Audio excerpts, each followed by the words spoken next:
guys, it's Kino. Welcome to another video. So today's pick a card reading is going to be all about your next glow up or the glow up that you are currently going through. We are going to see how you are transforming, how you are leveling up, and we're going to get some guidance from your higher self as well as from your spiritual team to help you as you move towards this new version of yourself. We are going to get advice on habits that will help you on this journey. So things that you should start doing or that you should keep doing if you're already doing them, as well as habits that will not help you on this journey. So things that you should stop doing or things that you should let go of.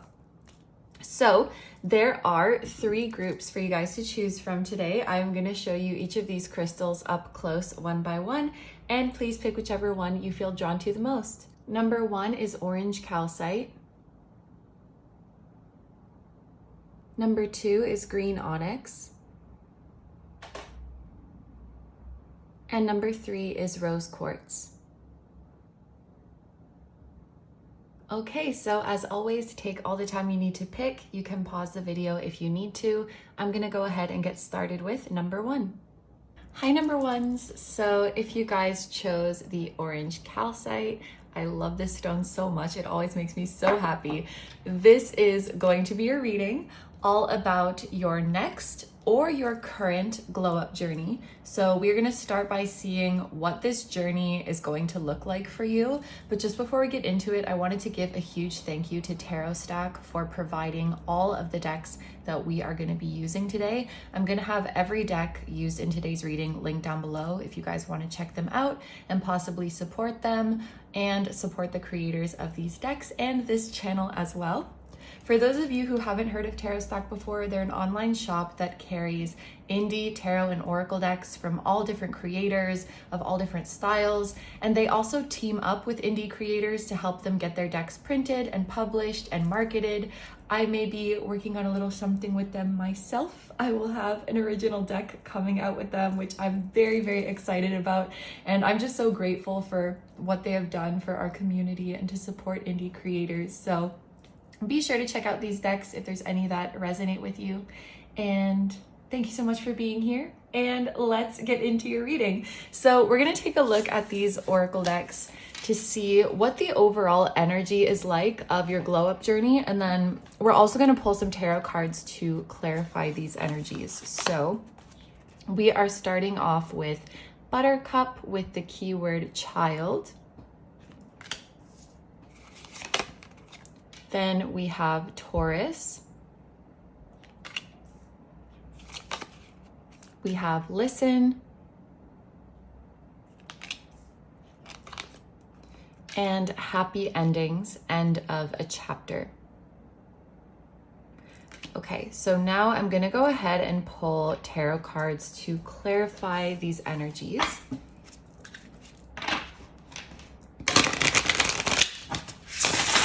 So I'm gonna ask your higher self of group number 1, can you please start by clarifying this Buttercup card? To clarify Buttercup, we have the 2 of Swords.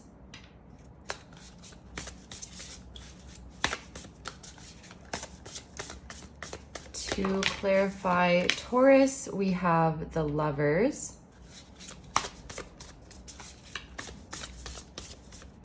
To clarify listen, we have the Page of Wands. And to clarify happy endings, we have the 5 of Cups. Okay, I just wanted to say I love that we have Taurus energy here because this feels very much like manifestation, with Taurus energy having to do with things being grounded, the physical world, our physical reality. I think that there's something about this journey where you are manifesting your desires into your physical reality.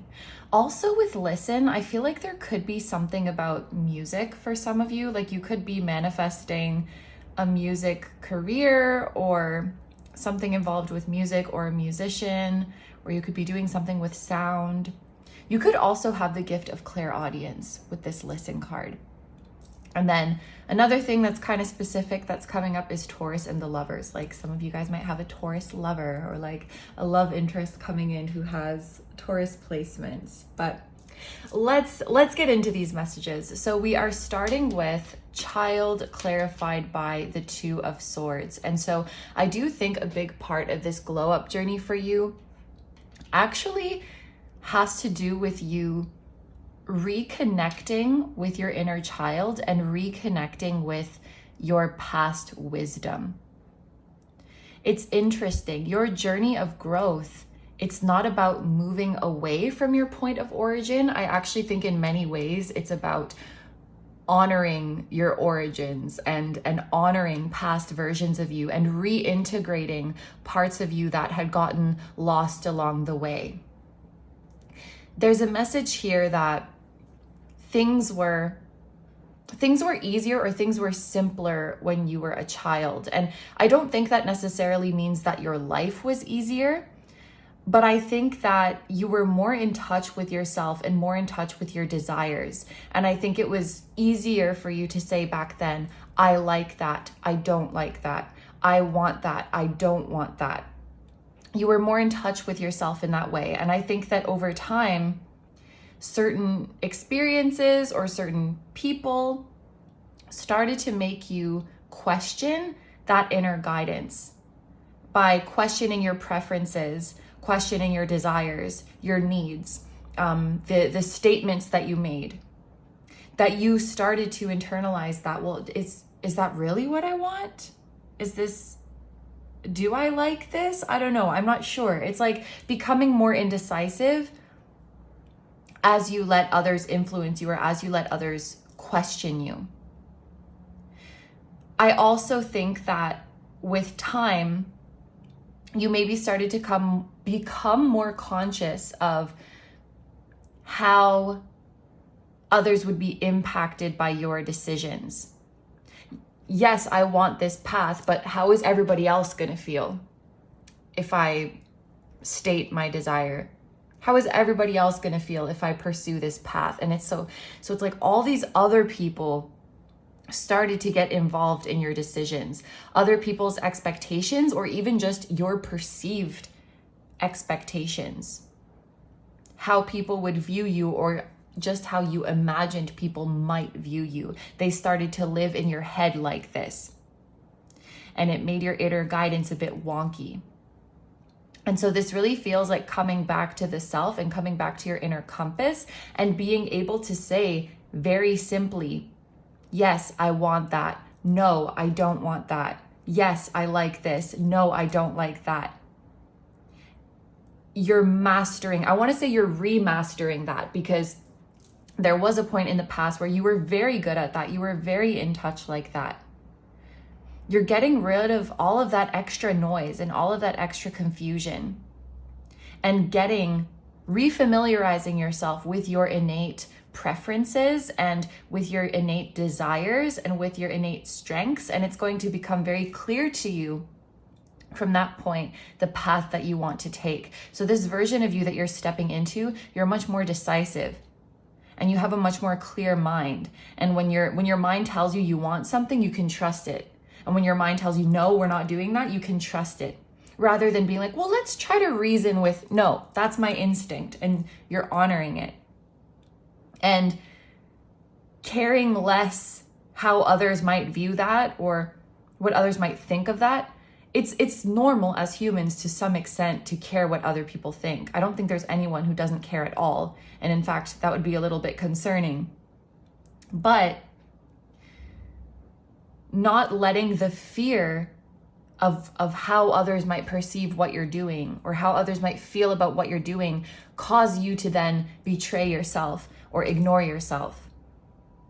So there's a reprioritizing of yourself and using your own inner guidance as like your most reliable map to move through this life. And that's something that's going to become very easy for you on this journey, and that's going to lead to the physical manifestation of your desires when you really commit to them. I feel like there's a lot of things maybe deep down you know you want to manifest, but when it comes to your actions, your energy comes across to the universe as wishy-washy. And I think a part of this journey is your actions and your words and the choices you make really aligning with the things that you want. And the universe watching you and being like, oh damn, group number one is serious. Like, no, you're not just thinking about something, you're making it happen. You're really aligning with it. And saying with your whole chest what you want to manifest. And then that makes it easier to know what actions to take. Once you commit, once you lock into it, once you say, I'm sure about this, universe, show me the way. Sorry, I have flies in my house and I don't know where they're coming from. What was I saying? Yeah, you're entering into an energy that is more certain and more assertive, rather than being like, universe, I think I might want this, unless you think that I should do something else. It feels too open-ended. It feels too wishy-washy. Whereas I feel like now you're coming to the universe and being like, hey, universe, I want to do this. So like, how are we going to do it? I trust you to show me the way. I trust that you have heard my desire and that you will show me the way. There could also be something for some of you of no longer feeling guilt and shame associated with the things that you do desire. I think that part of this journey as well has to do with manifesting relationships. There could be a specific person with whom you are manifesting a relationship, or just that as you start to honor yourself again, you find that you start to manifest different types of relationships. You start to manifest relationships with people that really honor you and that you really resonate with. Something that might be happening as you progress on this journey is that, because I'm just looking at this sun and moon, it's like manifesting relationships with people who are a really nice complement to you. So they're not exactly the same as you. They're like the yin to your yang. They possess traits that you don't have, and you balance each other out. I almost want to say, like, when you are on the right path, you will notice that you start to manifest relationships with people who are kind of opposite to you in some ways, who feel like the other side of your coin, so to speak. Not like the other half, but like the other end of the scale. Yeah, the thing that balances you out. Many of you, okay. I said many of you, so it must be many of you. Many of you have a connection with a soul that either you have not met them in the 3D yet, or your relationship hasn't really blossomed in the 3D yet. So it's very much psychic at this point. And as you progress on this journey, it's going to really blossom in the physical world. So for some of you, that means manifesting finally meeting this person that you've been feeling their energy around you for such a long time, or finally manifesting physical closeness with someone who has been hovering around you, someone who has been at a distance. I also really love that we have listen in the Page of Wands, because first of all, this is a child, I think. Page is a child, it represents a child. So there's very much this feeling of listening to your inner child. Another thing that might be happening on this journey is you used to think that as you got older and as you got more mature, you would know better, you would know more, you would be wiser about life. And I think you're reaching a point where now you're looking back and you're like, damn, my child self actually had a lot figured out. And all this time I was trying to move away from my child self because that's what society told me I had to do. I had to move away from my childlike self and move into a more adult and mature self who was smarter and who was more respectable and who knew what they were doing, who had more things figured out. And I feel like you're kind of rejecting that now and realizing that There's actually, and I feel like even as a child, you were probably wiser than a lot of the adults around you.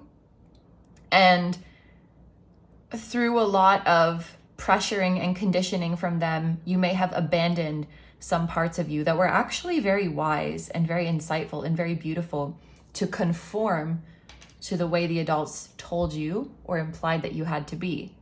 And I feel like you're going back to reclaim a lot of your child self now, because you're realizing that they were actually really badass and really wise. And they had so many beautiful insights and a beautiful way of seeing the world.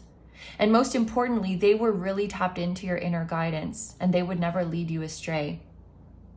Reclaiming your inner child is a big part of this glow up journey, and listening to them and honoring them and respecting them, maybe giving them that time of day, giving them that non-judgmental ear, giving them that respect that they maybe didn't get from adults at that time, and saying you are valid. Your desires are valid. I'm hearing your desires are sacred. I wish, no, we're not gonna do regret, but it's like, I spent all this time thinking that I had to move on from you or that I had to grow up from you. But actually, you were such a gem. You knew so much. You could be revisiting, just with listen, like music is coming up for this group. You could be revisiting old music that you used to like, listening to it with a fresh perspective, or rekindling that passion. Rekindling the passion that music brought you. And then Page of Wands, of course, like wands, that's also your gut instinct. So this is really saying listening to your gut instincts, I think.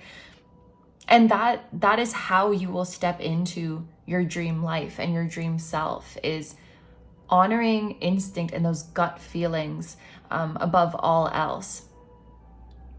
Yeah.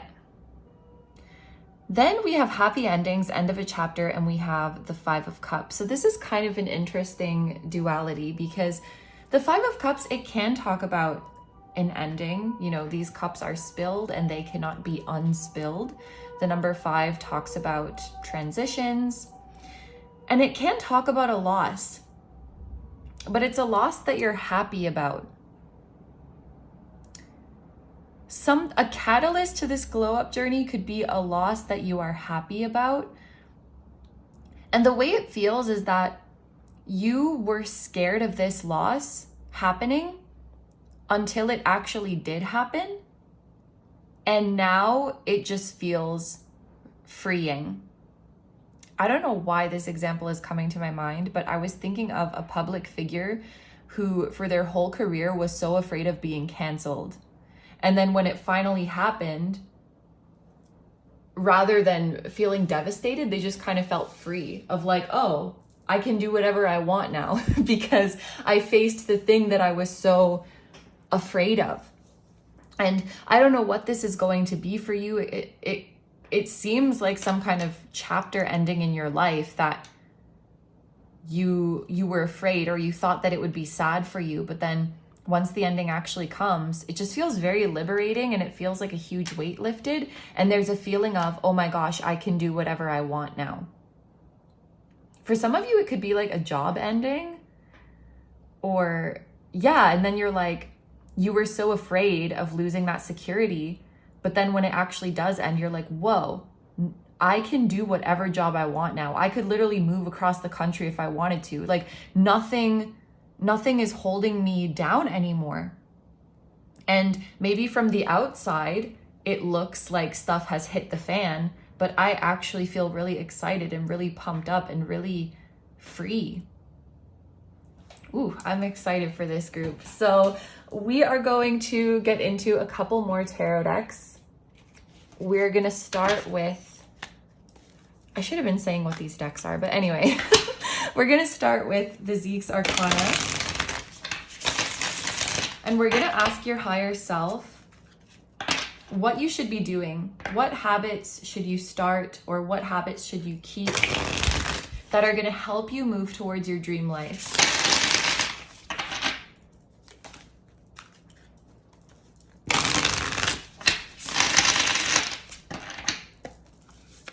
What should group number one start doing? Or what should group number one keep doing to help them move towards their dream life? We have the Knight of Swords. I'm hearing don't overthink stuff and move swiftly. Don't overthink things and move swiftly. There may be something that your higher self has been calling you to do. You know how people say, like, the best time to do this was, like, just for example, the best time to do this was a year ago. The second best time to do this is now. I feel like there's something that your higher self wanted you to start that you could have easily started a long time ago. But in no way is your higher self saying that it's too late now. Just that you've been ready. Like this energy has been ripe. And if you had started even sooner, that would have been awesome. But the second best time to start is right freaking now. Like there's something that your higher self wants you to start effective immediately.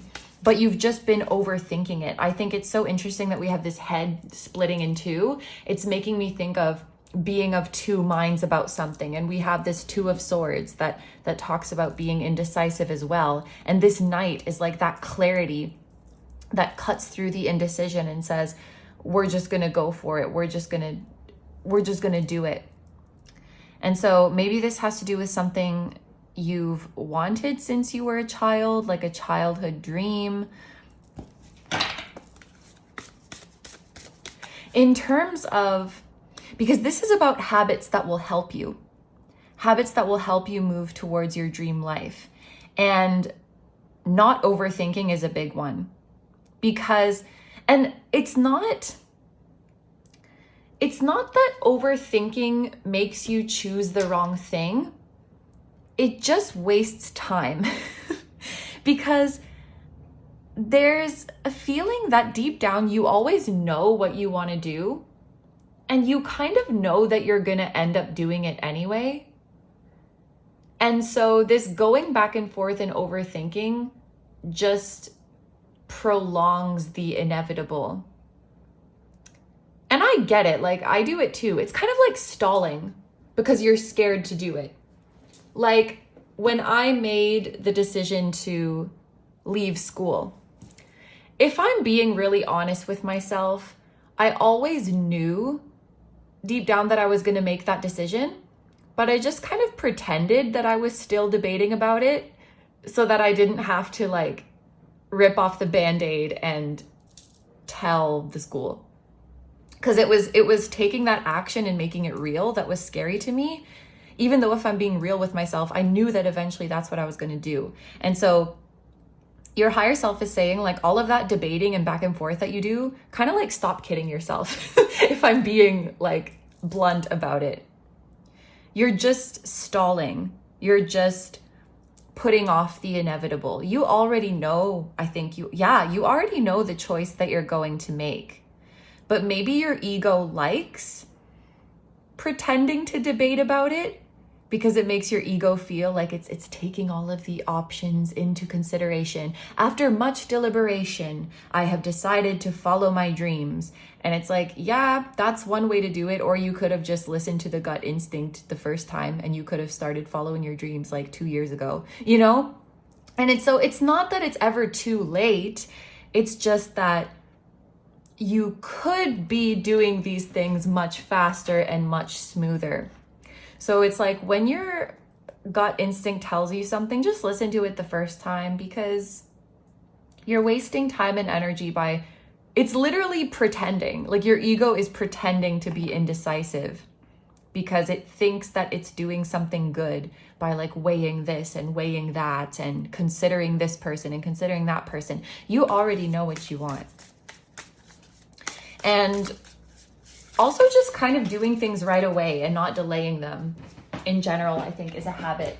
I just dropped something on the floor, sorry. That will help you move towards your dream life. So there may be something for this group about tackling procrastination and just like, yeah, just not putting things off, which is easier said than done. But maybe for those of you watching right now, this is your sign to stop procrastinating on something and just and just get her done.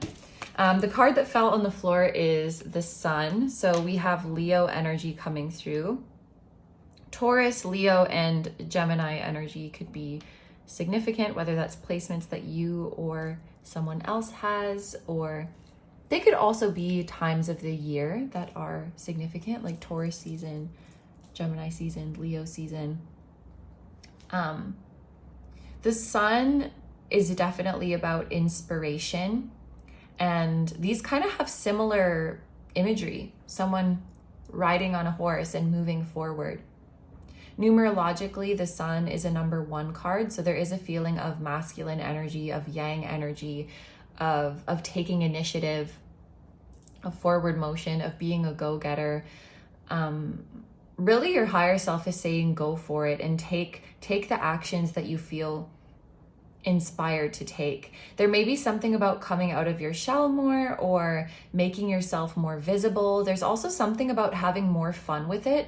Another thing, yes, if you're struggling with procrastination, it may be because you take yourself or you take the situation much too seriously. And I think this is something you've been conditioned to do, because when you're a child, and like the Sun is inner child, going back to your inner child, you don't really judge yourself until someone teaches you to do that. And I think your higher self wants you to get back to that energy of diving into new things with enthusiasm and not thinking of it as like a test of how well you're going to perform at it, but just something that you're getting your hands into to have fun and to experiment and to follow your whims and see what happens. If you think about opportunities that present themselves to you as an adventure, as something that you can have fun with, and like, oh, let's see how this goes, rather than let's see how well I'm going to do at this. Like, putting that pressure on yourself, it takes all of the fun out of it. It makes you take yourself too seriously, and then ultimately it kind of freezes you. I think a lot of procrastination, especially when it comes to like creative endeavors or pursuing your dreams, it's not that you don't want it enough. It's not that you're not motivated enough. It's not that you're lazy. It's that you're putting so much pressure on yourself that your brain gets overwhelmed and you sabotage yourself. Because when something feels too overwhelming, your brain is like, well, I'm not going to do it at all, because your brain perceives it as a huge exertion of energy and may even perceive it as a waste of energy. So taking things more lighthearted or seeing how you can have fun with things, this is how things will go more smoothly. So we're going to switch up the deck and see what is something that your higher self wants you to stop. What is something that is impeding you from moving towards your dream life?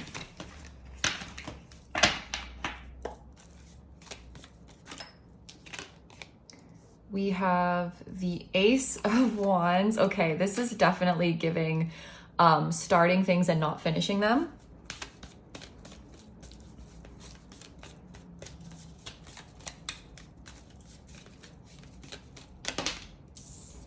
And then we have the 3, this is the 3 of Cups. Yeah, because these are seashells. Yeah, so Ace of Wands, when it comes out in a protection message or in a kind of heads up message, I feel that it often is warning against an initial spark that fizzles out. Or I should say warning about an initial spark that fizzles out. And so this group, and I feel this kind of falls into procrastination, having a habit of like starting things or getting really excited about an idea and then not following through with it. There's something about like when it's just an idea in your head, it feels fun and exciting. But then when you start doing it and it becomes real, then it feels scary. So, and that, yeah, you might have a lot of like unfinished projects or ideas that you haven't acted on. And it's really important to know that this is not because of laziness or anything like that. I think it's more fear-based. And because when it's just an idea in your head, you can control how it goes. You can just daydream about it. And then when it becomes real, when you're actually doing it out in the world, it feels more out of your control. It feels more scary. There's also something coming through about difficulties on your journey and getting, I want to say, overly discouraged by difficulties on your journey. I'm imagining you creating something, and at first when you start creating it, it's really fun and you're really excited about this idea, and then you might come up against a blockage, or you might find that you're making mistakes, or it's just not really turning out how you want it to, and then that gets you discouraged and you stop altogether. And I think you need to recognize that that is part of the journey. Like, making mistakes and making something and then having it not really turn out the way you wanted it, feeling confused, feeling not confident about what you're doing, like all of that is baked into the process. That's not actually you deviating from the process. It's part of it. It's like a fundamental part of it. I guarantee you, every creator at some point has been making something and being like, I don't know what the heck I'm doing. This sucks. Like, yeah, that is a part of the process. It doesn't mean that you've done something wrong when you come up against those energies. And I think that what discourages you is not the obstacles, but the judgment that those obstacles shouldn't be happening, or you shouldn't be coming up against these difficulties. And it just means that you're not good at it. It means that there's something wrong with you and you should just give up already. I think normalizing the obstacles, normalizing the confusion, normalizing the mistakes and the messiness will help you keep pushing forward, because you're like, yeah, this is normal and this is beautiful, and like something really cool is going to come out of this. And even to think about your favorite pieces of work, whether that's a book or a movie or an album, to recognize that this thing that you might see as perfect and flawless and amazing, during that creative process, there might have been a point where it looked very different and it needed a lot of cleaning up, and the creators felt really lost with it and really frustrated with it. You don't see all of that. We just see the shiny finished product. So when we're making something and it doesn't look like that shiny finished product, we're like, oh, I guess I suck then. Because this is Leo energy as well. And Leo energy tends to kind of take things personally. So if they made a mistake on something, it'll be like, oh, I guess I just suck. Or if they got rejected, it's rather than being like, oh, it wasn't a good fit, it's like, why aren't I good enough? It's like kind of self-focused, and it's not something about you. It's just the way the journey is. Like, it's messy for everybody. It's hard for everybody. And that's kind of part of the beauty of it, is wrangling with that idea and trying to ground that elusive, slippery idea into the physical reality. Because that's all we're doing, right? We're channeling from the divine and making it something tangible in the physical reality. And that can be a messy and confusing process. But it's actually an honor to be able to do that. And it's a humbling experience. It's not about like, look at how amazing of a creator I am, I'm such a genius. It's like, I was humble enough to get myself in a beginner mindset and be messy and make mistakes and really work with this idea and hear it out so that it could become what it needed to be. So I guess maybe putting too much ego could be something that your higher self wants you to stop doing. This is not about you. This is not a test to prove how good you are. I mean, it is about you, but it's also kind of not. To just not take things personally. If your journey is not going as expected, or if there's bumps in the road, it's not about how good or bad you are. It's just, that's how the journey is. And we're just here to honor it, and we're here to bear witness to it, and hopefully commit to it and commit to what wants to be created. And then we have the Three of Cups. So I think this is talking about being influenced by people around you. Especially, yeah, because you're the Lovers too. You guys could be going through, I want to say, a revamping of your social circle or of your friend circle. I do think some of you watching this do have amazing friends, but it could be a change of the community around you, or even a change of the content that you see or the content that you consume.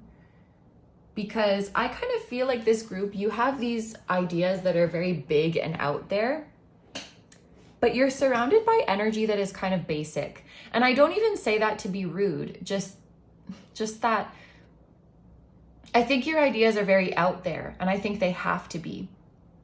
They're avant-garde, if you will, unconventional.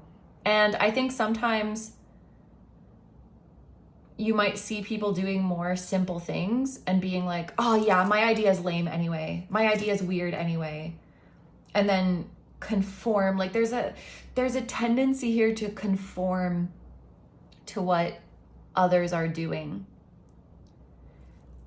And yeah, something that your higher self wants you to stop doing is, and being impressionable is not a bad thing, because you could be impressionable by some really awesome influences that make you more awesome or that make you more confident.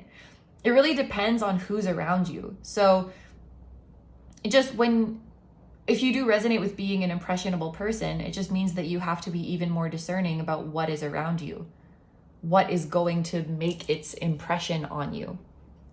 And so,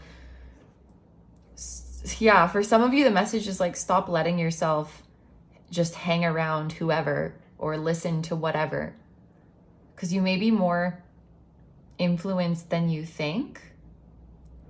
An example that's coming to my mind is like, if you, let's say you watch a certain TV show and there's kind of some like not nice energy in it, and you're like, oh, but I'm just watching it for entertainment and it doesn't really affect me. Like it doesn't really influence me, but it could be influencing you on a subliminal level. So it's just something to be aware of. And there's also, I feel, something about gossiping. I feel this is maybe a specific message, but some of you are in circles, whether it's friends or family or people at work, who gossip about other people.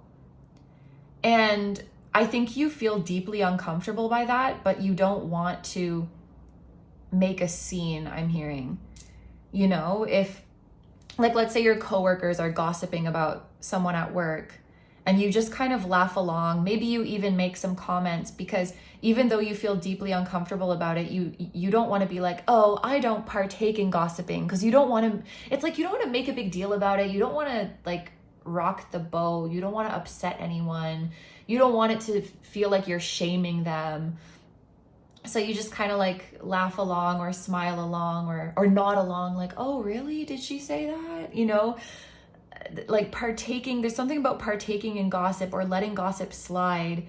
And your higher self is saying you don't have to do that anymore. It could even be just like comments that your friends make sometimes that actually you're not really about that, but you also don't want to confront your friend because you don't want to make a big thing about it. It's something like that. And maybe your higher self is saying you could be more vocal about that, because if you were to speak up, those people might be like, actually, you know what, you're right. Because I catch myself too, like saying petty things or saying negative things. And deep down, I know that, like, I guess like, it's like, come on, you're better than that. You don't need to be like talking this shit right now. I feel that deep down, and it's honestly just a habit sometimes. And so maybe by lovingly calling people out, they'll be like, you know what, you're right. Let's talk about something more constructive, you know, like just being more mindful of the little chit chat, even if it just feels like, oh, we're just talking shit, like it's whatever. It could be influencing you more than you realize. I hope that makes sense. So For the last part of this reading, there's a couple more oracle decks I want to use, and we're going to read from the guidebook for these. So, I'm going to take a card from the Cosmos Oracle.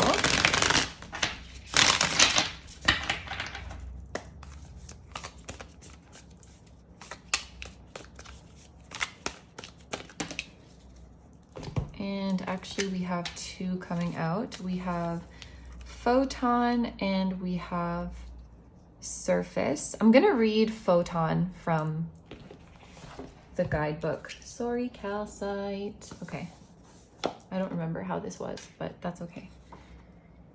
Photon is on page 73, Time to Shine. I love that. Yep, this is you, time to shine. Like, it's time for you to shine, come out of your shell, be more visible. Luminous or electromagnetic energy that is produced, transmitted, and absorbed. The time has come to celebrate this highly positive process, which is responsible for navigating obstacles in a natural way. It is the ideal state of any process or manifestation. Ideal refers to the idea that one has when they put their energy into something. The greatest desire is the idea happens, can be transmitted, and is then absorbed by the other person in question. So the manifestation of your desires is influencing other people, inspiring other people. It's something positive for other people. I'm also thinking of telepathy. Like, we had this Lovers card. A lot of you have like a particular psychic connection that is helping you on this journey. It could be with someone who is incarnate. It could be with someone who is not incarnate, but you definitely have a buddy, a soul buddy who is helping you, who's influencing you in a positive way. In this case, the steps manifest themselves perfectly, added to a speed of propagation that exceeds the desires of one who created it, since due to its enormous energy, the photon propagates at the speed of light. Yeah, there's a period of really fast exponential growth coming for you. For some of you, it could have to do with your visibility, your creative endeavors, your confidence, your popularity. But popularity feels kind of superficial. Your recognition, your celebration, the celebration of you. Photons move in exact directions, but they are only found in places where there are electric and magnetic forces generated by charges. Elementary particle derives from the Greek word for light, portal, and gratitude. So for our last deck, we are going to take a card from your Wise Animal Body Oracle.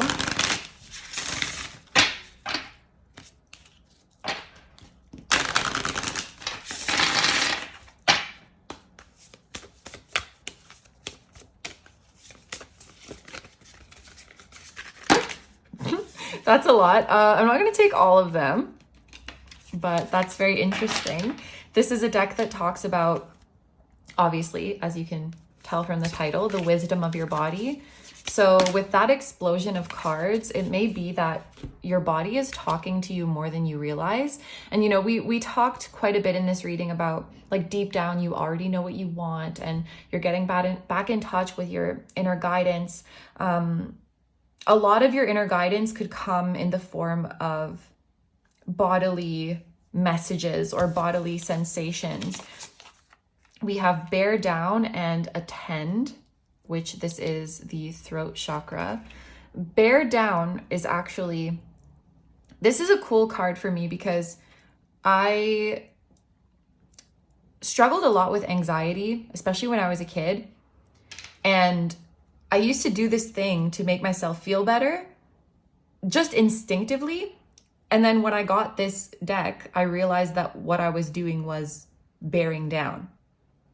And it was just like this thing. I'm gonna read this from the guidebook, but it's just a testament to how wise your body is, because I had never learned about this as like a technique to make yourself feel better. It's just something that my body instinctively did when I started to feel anxious. So I think this card is really here to tell you You are wiser than you realize, and especially your body is very wise. And I'll bet you can feel in your body when something is right for you or when something is not right for you. But I think what is difficult for you is not determining that, but it's about honoring that and speaking your truth. So, you know, if someone extends an offer to you and in your body you feel like, no, I don't want to do that, I think it's hard for you to then honor that with your words. You might find yourself saying yes when you really want to say no, or saying no when you really want to say yes, and then kicking yourself later and being like, why did I do that? Let's read the bear down one, because I feel like I'm going to explain it very well. Where is she? Wait a minute. Photon was on page 73, right? Yes, and bear down is on page 74. So these could be significant numbers for you. 73, 74. It could be dates, July 3rd, July 4th. It could be years, 1973, 1974. It could be something else. I don't know. So, bear down, insight. Medically known as the Valsalva maneuver, this is a method of breathing, although there is no in or out breath involved, where you breathe out with your stomach muscles as though you are pushing down on the diaphragm or having a bowel movement. This stimulates the vagus nerve, which is the longest of the cranial nerves. This nerve is responsible for digestion, heart rate, coughing, sneezing, vomiting, and other important bodily functions. Bearing down can help to restore the heart to a more regular, slow rhythm, especially when caused by anxiety. Try it the next time you find your heart rate up. If you have trouble with the maneuver, there are videos on YouTube on how to perform it. Yeah, it's like you push. Yeah, like it says, like you're having a bowel movement. And I also tend to like round my lower back and I don't breathe. And it's very calming. If there are people in this group who struggle with anxiety, I'm sending you my love because it's awful. I kind of also want to read this one, the throat chakra. So this is on page 29, 30, 31, 32. The fifth chakra, also known as the throat or Vishuddha, is located in the neck and governs our communication. When in alignment, we are able to speak our heart and mind clearly and effectively. We don't rush our speech, feel the need to over-explain ourselves, and we have good boundaries in place for explanations, reasoning, and justification. We find that our communication comes across more or less the way we want it to, and it is reciprocated more easily. When blocked, we may be more on the defensive or offensive, over or under explaining ourselves. We may have more difficulty getting our points and ideas across, which may lead to anxiety, frustration, and more conflicts. Neurodivergent folk may have challenges with communication from the outset, which, because of living in a neurotypical society, can be exacerbated significantly by bullying and alienation. Trauma also plays a large role in how adaptive and outward our vocalization is. Sometimes we do not wish or do not have a safe place to speak on what has happened to us. It is a complex issue, and there ought to be no shame when it comes to how or when we choose to speak. This is simply meant to be a broad guide for removing any blockages should you desire or need it. The question is, what is your current relationship with communication? Do you enjoy it or do you dread it? What are some of the reasons for both? If you have challenges, can you identify what they are? Your wise body task is sit or lay down in a comfortable position. Take a deep breath and visualize the breath traveling into your throat and filling up your vocal cords with life-giving energy. Imagine there being new vital space for your words to take shape. Once you've done this, pull another card. This card will contain insight into any current blockage you may have and how to massage it. So I wonder if there's a blockage that could manifest as anxiety, like anxiety associated with speaking up. Whatever the suggestion may be, give it a try in private while you are alone. Record any of the results in a journal or audio. If you're feeling ready, you can begin to express yourself to safe people in your life so that the aspects of your communication that have felt blocked will find a place to live that is not only within your own body. Oh, I love that. The mantra is, I speak clearly and directly with myself first, and this leads to effective communication with others. Group number 1, I am so excited for you. I feel like there's so much healing. There's so much healing in this glow up journey, and there's so much reclaiming of beautiful energies that you've always had. So this is the reading that I have for you today. Thank you so much for letting me do this reading for you. I hope you have a wonderful day or night whenever you're watching, and I wish you all the best. Please take good care of yourself, stay healthy. Don't forget to like, comment, and subscribe if you feel like doing that. If you enjoy my content and you'd like to find me elsewhere, I'm gonna have a link down below my tarot reading Instagram, my personal Instagram, my Patreon, where you can watch tons of timeless, exclusive pick a card readings, just like this one. Actually, this topic that we did today was suggested by the Patreon community, so thank you very much for that. I will have that link down below if you want access to the exclusive content and also to suggest future reading topics. I will link my music channel, which includes the intro song of this video that is an original song. I'll also have my latest release link down below. And finally, my vlog channel and my merch, which features the floating temple that was at the start of this video. Thank you guys so much for supporting me, my channel, and anything I do. I really, really appreciate having you here, and I'm sending so much love to you, to your higher self, to anyone who appeared in this reading, to their higher selves, to your spiritual team, your guides, and all of your loved ones, both here on earth and in the other realms. And I will see you guys in the next one.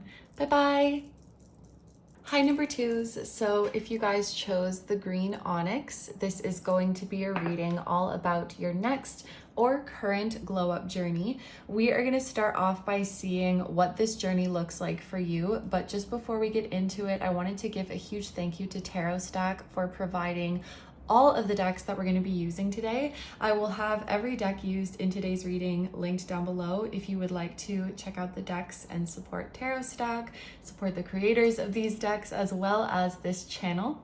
And for those of you who are not familiar with Tarot Stack, they're an online shop that carries indie tarot and oracle decks from all different creators of all different styles. And they also team up with indie creators to help them get their decks printed and published and marketed.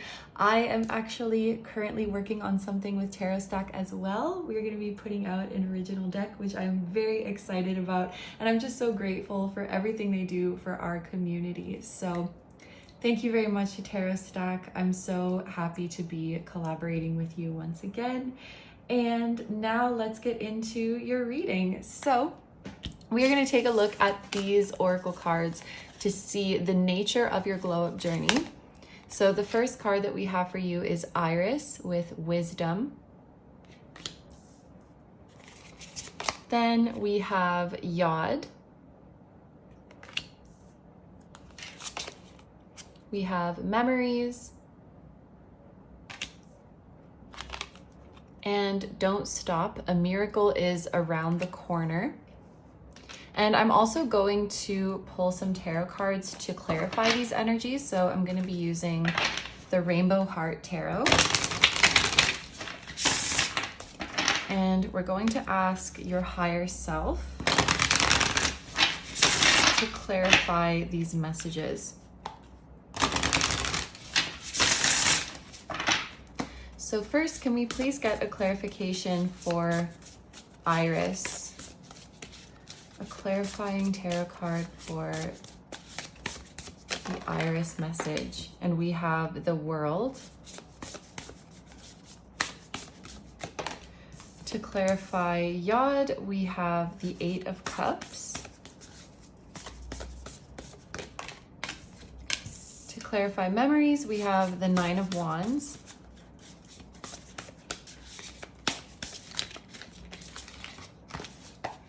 And to clarify, don't stop, a miracle is around the corner. We have the Page of Wands. Sorry, that one fell on the floor. Okay, what I can definitely say for my group number 2s is that this glow up this glow up journey totally is owed to your perseverance. Like, you refused to give up, you kept going.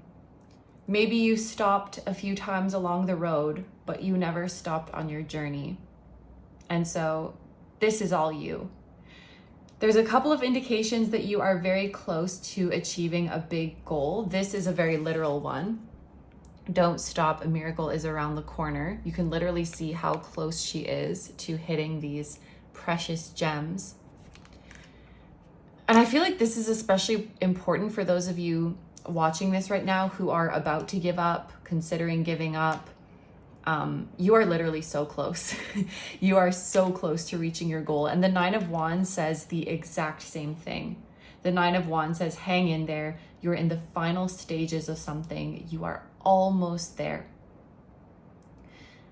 When I look at these two energies together, you know, this is a pretty unfavorable aspect in astrology.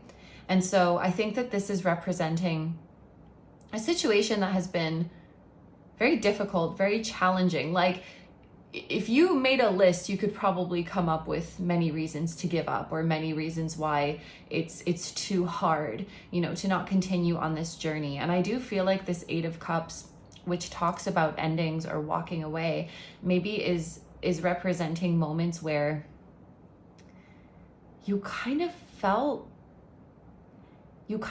like walking away. Not like deep down that's what you want in your heart, but I just think that sometimes this journey was quite tiring, or sometimes that light at the end of the tunnel was not visible. But then something that seems to have saved you, I want to say, something that seems to have brought you back every time, is remembering why you started, remembering why this journey matters to you in the first place. This is really all on you. Like, when you're losing hope, you are the one who pulled yourself out of that dark place. When you're getting tired, you're the one who kept yourself going. When it was hard, you're the one who encouraged yourself. Like, you're the one who put in the work. And of course, that's not to say that you make your dreams come true in a vacuum. Of course, so many things and people come together to make these things happen. And I'm sure you received a lot of help from your spirit guides and your spiritual team. But I think the message here is, don't forget to give yourself the credit you deserve as well. You maybe did more than you realize, or this is more on you than you realize. Your strength, your unwavering faith. Remembering why you started in the first place is so important. Remembering that like initial impulse, remembering that passion. And we have the number 21, which is coming up twice. So that might be an important number for this group. The world represents completion. It represents things coming full circle. It kind of represents something of a graduation, like you've achieved a goal and now you're ready to move on to the next level. I think you are closing off a very difficult cycle in your life. And I kind of want to be careful about this wording, but there is a feeling of like passing a test. Like, you actually, maybe quite literally, part of your glow up is like passing a test or passing an exam. Like you're actually writing an exam or putting your skills to the test, and you are winning, you are being selected, you are making it to the next round of something. That could be a very literal message for some of you, but I think there's also like a spiritual test that you're passing, because throughout this journey, your patience and your faith and honestly, your stamina have been really put to the test. And I'm hearing that this journey that you've been on, probably like more than 90% of people would have given up by now. Because whatever your journey you're on, it is not for the faint of heart. It's like you really have to want it, and you really have to fight for it. And I think if you were doing this for any other reason than you love what you do and you're passionate about what you do, like you wouldn't be able to keep going. So this may be a journey or a goal that a lot of people get into for the wrong reasons. And when it really comes down to the nitty-gritty, those reasons are not enough to sustain them.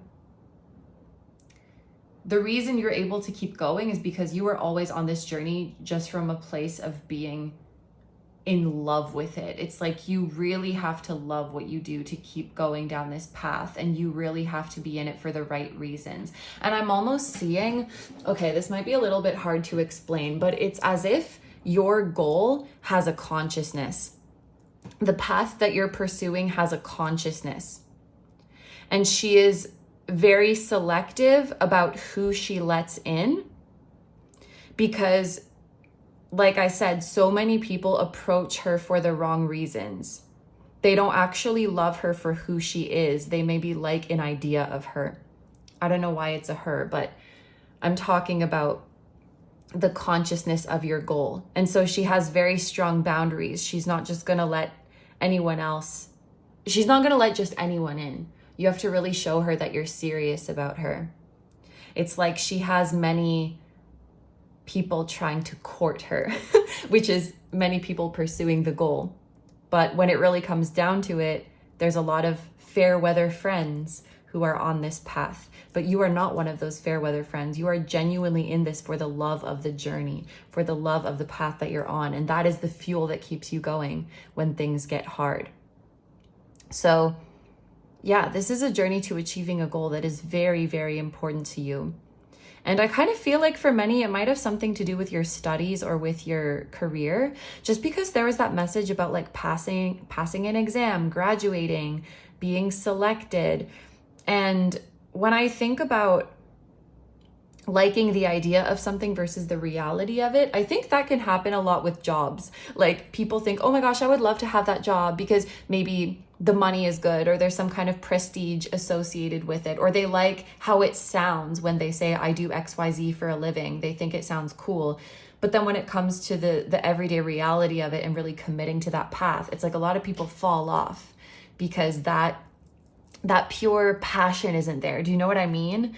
And I'm just seeing that you have that passion and you have those pure intentions.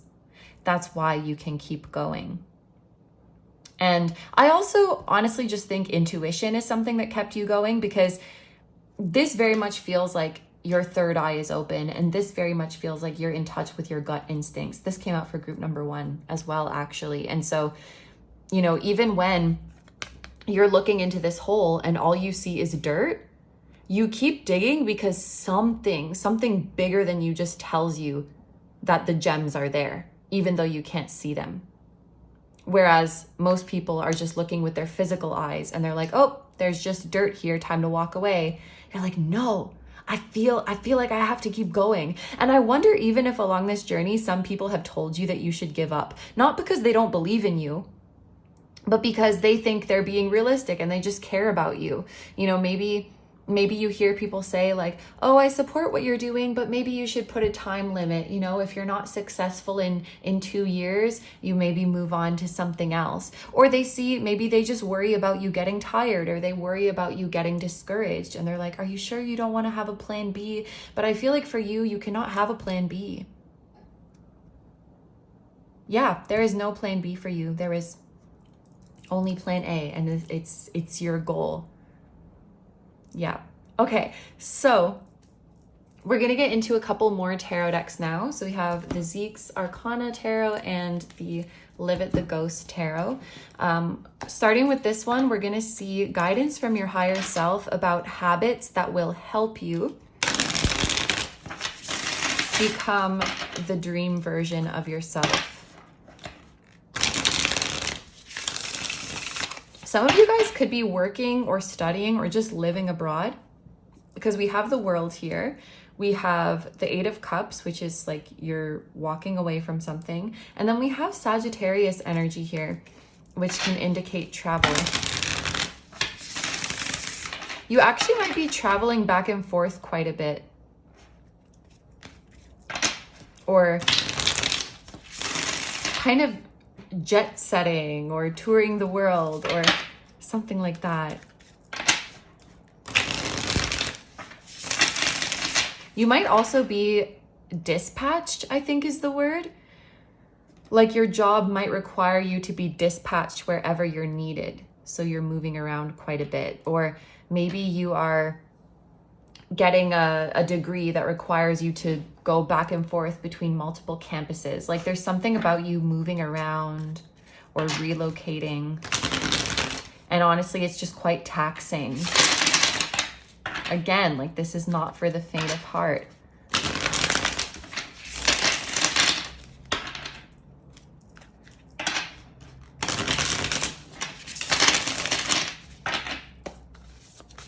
What habits will help group number 2 move towards their dream self?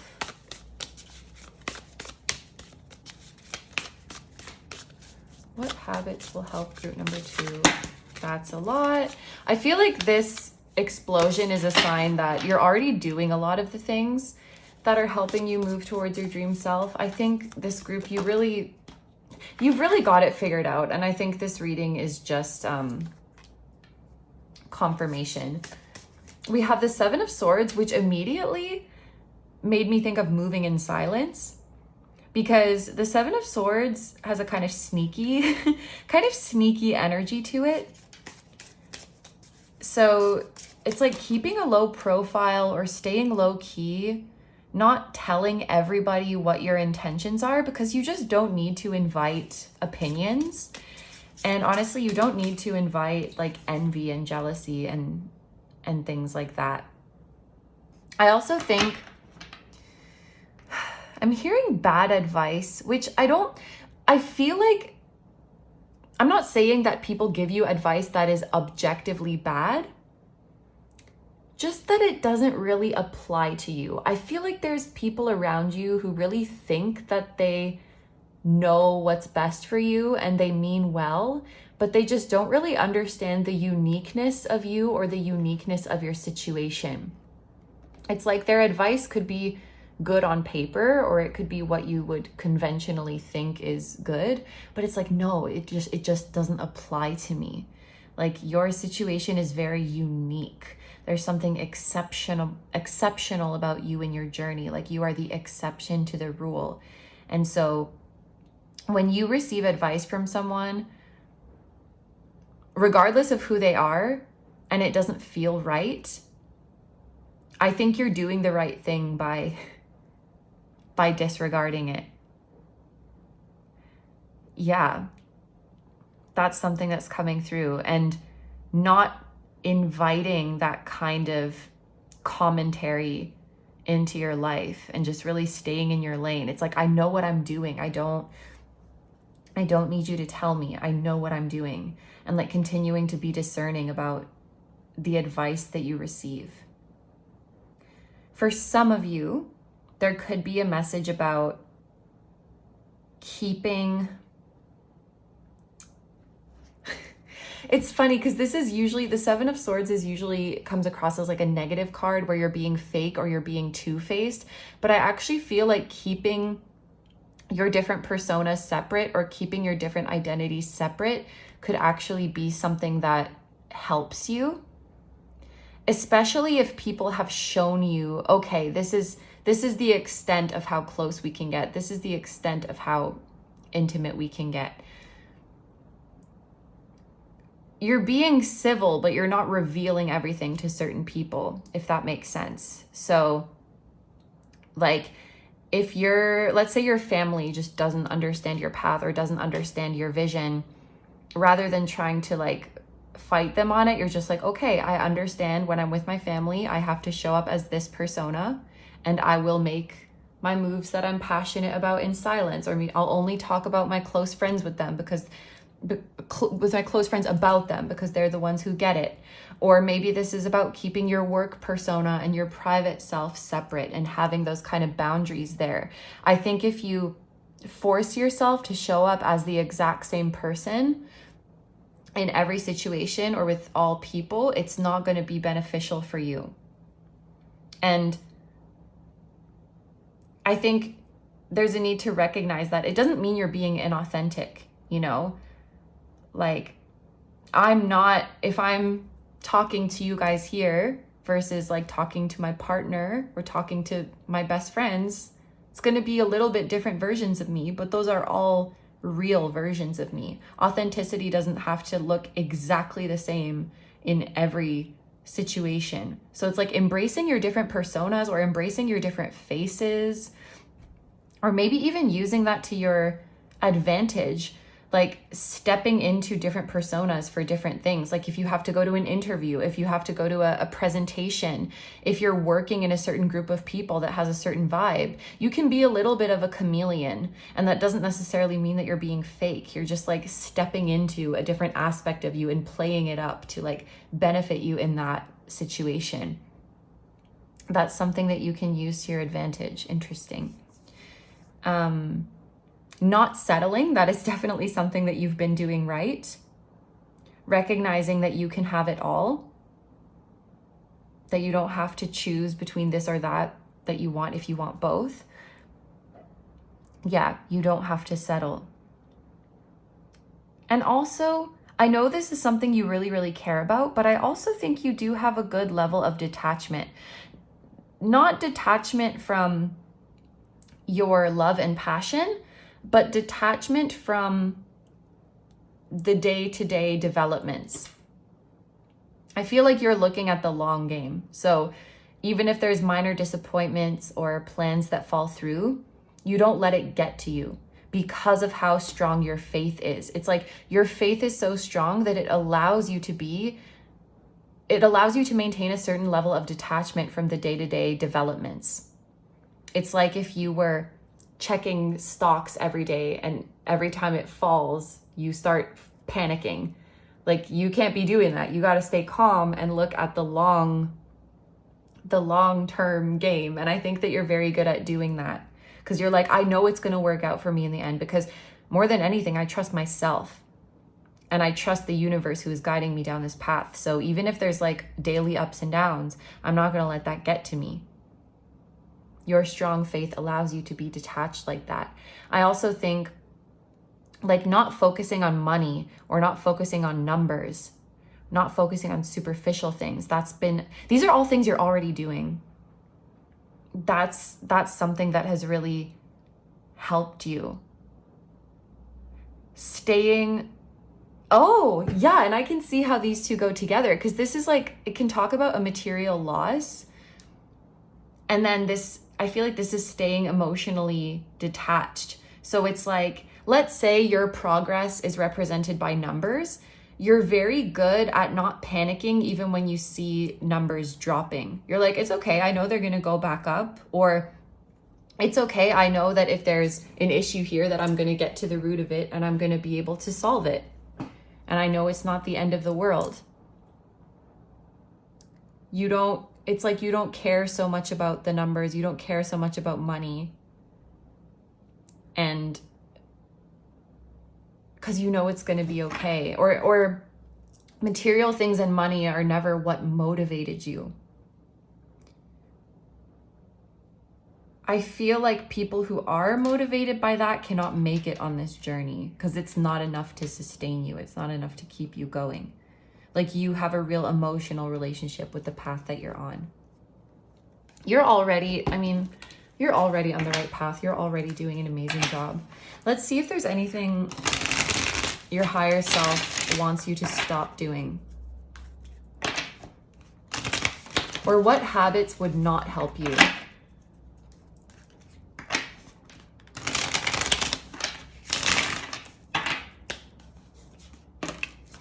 Okay, so we have two that came out at the same time. We have the Hierophant and Justice.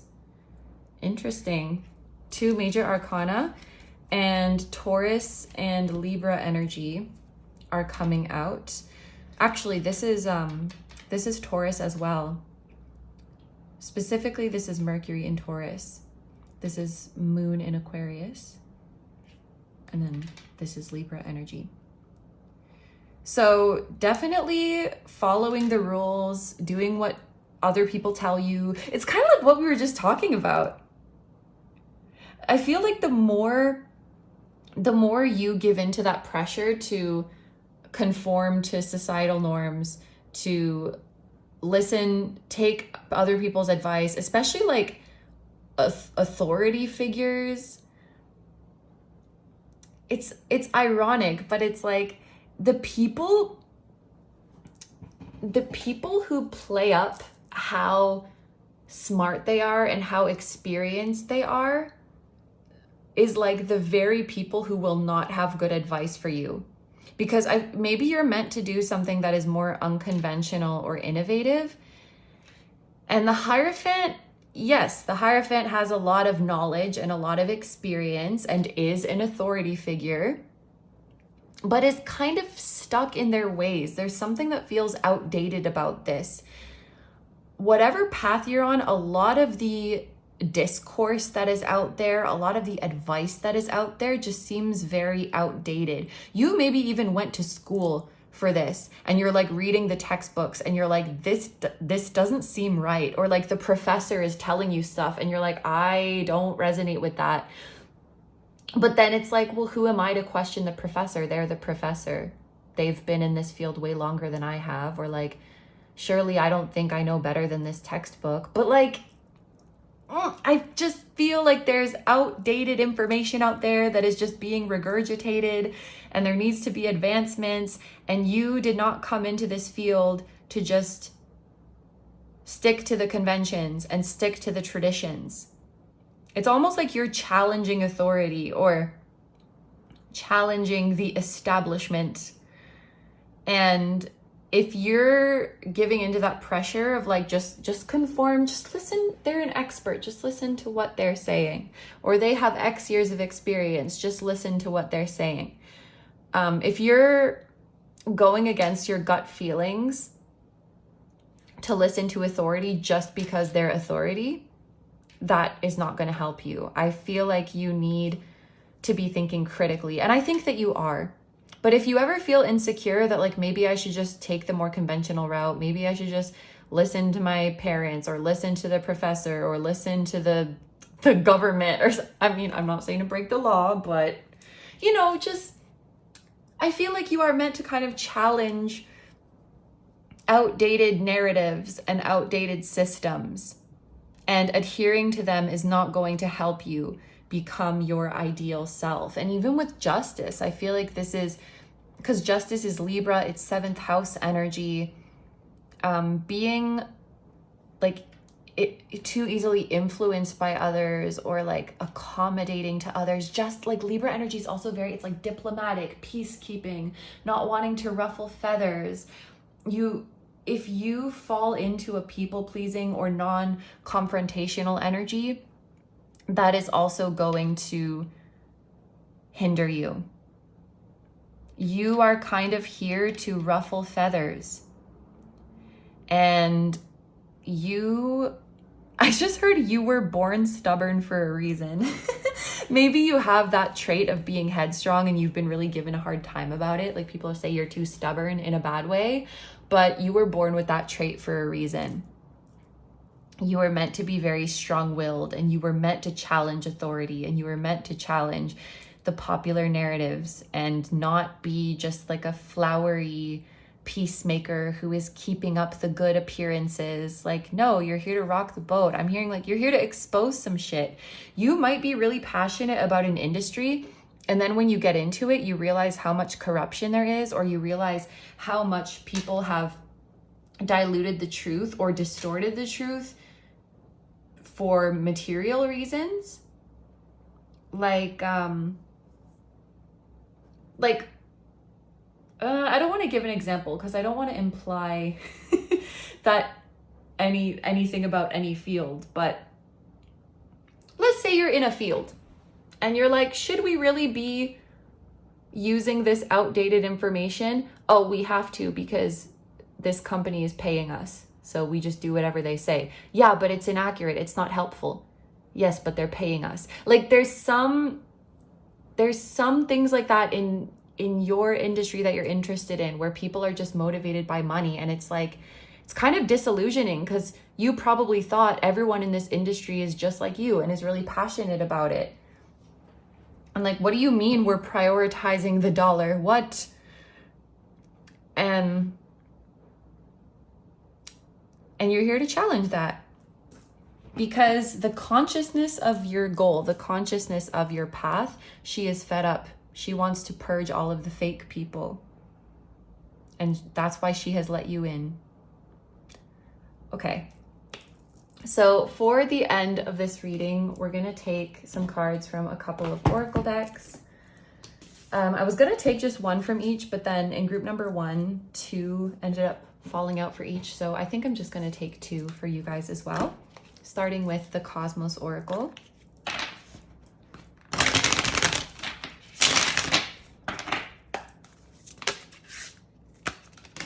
Okay, so 2 just fell out together very quickly. We have Scintillation and we have Black Body. These 2 together, it really does make me think of a light at the end of the tunnel, because this is like sparkling and this looks like a black hole. Yeah, light at the end of the tunnel. You need to know that you're so close to achieving your goal. I'm going to read Black Body from the guidebook. And here she is. On page 33, the Empress. You could have strong divine feminine energy, or you have feminine or maternal spirit guides or feminine maternal ancestors who are giving you strength on this journey. And wow, this is about imbalance between giving and receiving. And that has been a big problem for feminine energy on this earth. Like, think about Mother Earth even. She just gives and gives and gives and gives. I wonder if some of you are in an industry that there's been like exploitation of the environment. It's like, I thought we cared about the planet. What are we doing? Oh no, we just like for example, let's say you had a dream brand that you wanted to work for because they seem to really care about the planet and the environment, or they seem to really care about human rights. And then when you get in there, you realize that it's all just like marketing, like it's greenwashing. Maybe that's symbolic for something, but once you get in, you realize the people who are in it for the wrong reasons, or the people who don't really care. And it's like, I thought we all believed in the same thing. And you're protecting the feminine in some way, or like protecting Mother Earth in some way. Okay, Black Body. It absorbs all light and energy which hits it. Nothing is reflected or can pass through this opaque body. Its surface quickly absorbs all electromagnetic radiation which hits it before a longer process of emitting it. It has a spectrum and intensity that is solely determined by the temperature of the body. In other words, the radiation that the black body decides to emit depends on itself only and its own surface's nature. Okay, I feel like I need to read that again. The radiation that the black body decides to emit depends on itself only and its own surface's nature. What I'm getting from this, as someone who does not understand science, is that this feels like you seeing it all and taking it all in and being discerning about what you keep and what you throw away. You may be going through a transition where, because we're moving away from this Hierophant energy. We're moving away from looking to people as the be-all and end-all source of truth, and recognizing that the truth is available to us in many different places, and we must be the ones to discern what we take and what we leave behind. So, for an example, like in the past, maybe you were like, I trust everything my parent says. And so if it came from my parent's mouth, then it's the truth. Or if it came from the priest's mouth, then it's the truth. If it came from the president's mouth, then it's the truth. It's like you're no longer just blindly following people or blindly listening to authority just because they have that identity or they have that title. Truth does not come from one person. Truth does not come from one type of person. The truth is everywhere. And you can't accept things as truth based on who or where it came from. You can only take things as truth if it resonates with your own inner truth, if that makes sense. So the example of the sun, it only takes 2 seconds to cross the radius of the sun at the speed of light. But in reality, it takes about 1 million years for the energy produced at the center of the sun to be released. This time is incomparably greater as the energy takes a random path, which is incessantly interrupted by the absorption and re-emission of photons. There are 2 different times for giving and receiving: the time that a photon needs to directly cross the radius of the sun, and the actual time it takes for the energy produced in the nucleus to escape to the surface. This also makes me think of something that takes so much time and effort to be produced and then is consumed in like 2 seconds. And I feel like the world is becoming more and more like that. You know, even when you think about like a hamburger, the amount of water and land and labor and life that it takes to make that is so massive. And then only for someone to just like eat it in their car in 5 minutes. Or like a song, it can take days, weeks, months to make a song, and then people spend 3 minutes listening to it and then never listen to it again because they're on to the next thing that comes out. Or I'm sure you could say that about so many things: clothing, YouTube videos. It's like we just want to consume things really, really quickly and maybe not honor all of the time and energy that went into it. And I wonder if that's something that you're challenging or that you're calling out as well, this kind of exploitative nature. Like, and it's like the earth gives so much, and we don't really stop to marvel at all of like the time and energy and life that it took to make the things that we use.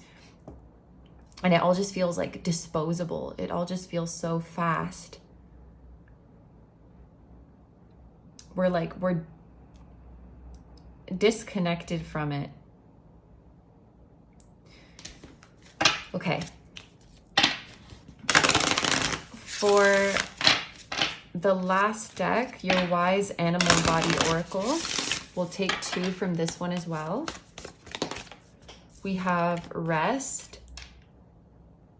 Yeah, you don't give in to that pressure to do more faster, because you refuse to exploit yourself, your creativity. You refuse to exploit the earth and the resources. You refuse to feed the machine that wants to pump out more and more and more.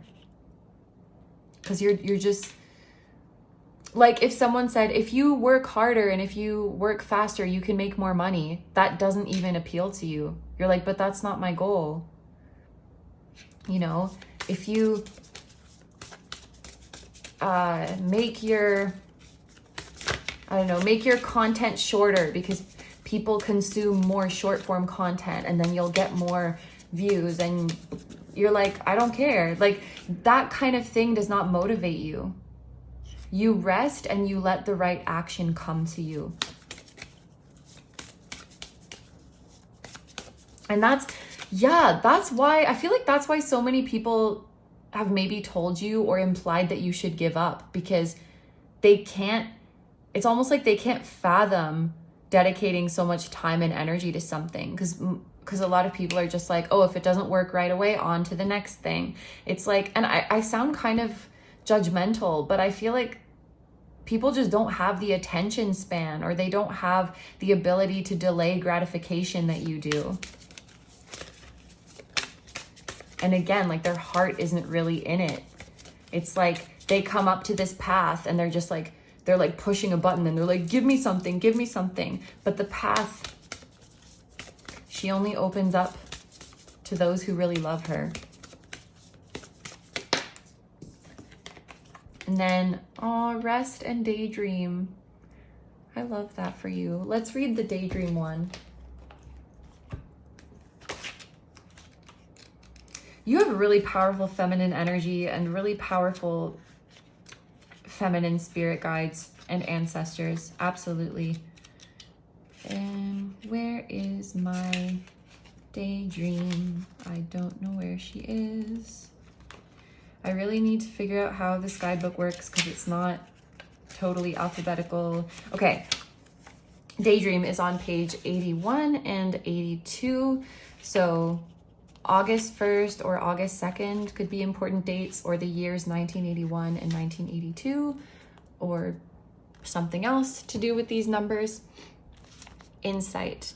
One of the magical aspects of the mind is its ability to conjure images, ideas, fantasies, and potential outcomes that please and excite us. Daydreaming is a vital and healthy part of the human experience and can be calming to the nervous system depending on how it is employed. Do you find yourself drifting into daydreams? What are they usually about? And your wise body task is bask in the following daydream with me. You are lying beneath a vast blanket of stars and the robust and vivid Milky Way galaxy. You are rocking gently in a hammock that is super cozy and warm. There is a sparse canopy of leaves and branches overhead, and a smooth, crisp, early fall breeze moving through the trees. As you lay there, you see the occasional shooting star. The first several stars whisk away any worries you are carrying in your heart. The next several remain suspended in the sky and form to make a word. This word, the very first that comes to mind, is what needs your focus right now. Write that word in your journal. Daydreaming is not just an idle activity, it helps me to envision a beautiful future. I wonder what the word was. My word was justice, but I think it's because I just saw the justice card. So it was fresh in my mind. But maybe I need to focus on justice right now. Whatever that means. I also thought about when I was reading that passage, sometimes when I can't sleep, I daydream about sleeping. Like I actually am lying in bed, but then I also envision myself sleeping in my mind, in like a starry sky on a cloudy bed, and then that makes me fall asleep. Daydreaming might be actually a source of strength for you as well. And your higher self might want to empower you to use this tool, because like the guidebook said, it's a normal and healthy part of the human experience. And rather than seeing it as like, oh, I'm just escaping the current reality, and seeing it as something bad, like, oh, I should ground myself in the reality. No. I mean, yes, you should, but I feel like when you allow yourself to daydream and visualize, it actually gives you a lot of strength and a lot of motivation to keep going. And if that's what helps you keep going, like, who is anyone to judge that? And also, it's just fun. Daydreaming is very fun. And I also think this is here because your higher self wants you to believe in the world that you envision. I know that what we wish for the planet and what we wish for humanity is sometimes seems so far from the current reality, but your higher self really wants you to keep believing that it's possible. And you can daydream about a better world, and it doesn't have to mean that you're like, that it's escapism or that you're not facing the reality. It's because if you don't have that vision of a better world, you're not going to have the strength to do anything to change it. It's actually beautiful that you can envision that better world. if you didn't have the ability to do that, you would succumb to despair and you would say, what's the point? And you would feel powerless. So don't judge or shame that part of you that has such a crisp and vivid imagination. Let what you see in your dreams, whether it's waking or sleeping, let that give you strength. Because whatever you're seeing, it is possible. It's because you love the world that you dare to dream about those things. Okay, group number 2s. These are all of the messages that I'm seeing for you. So I'm going to end your reading here. Thank you so much for letting me do this reading for you. I hope you have a wonderful day or night whenever you're watching, and I wish you all the best. Please take good care of yourself. Stay healthy. Don't forget to like, comment, and subscribe if you feel like doing that.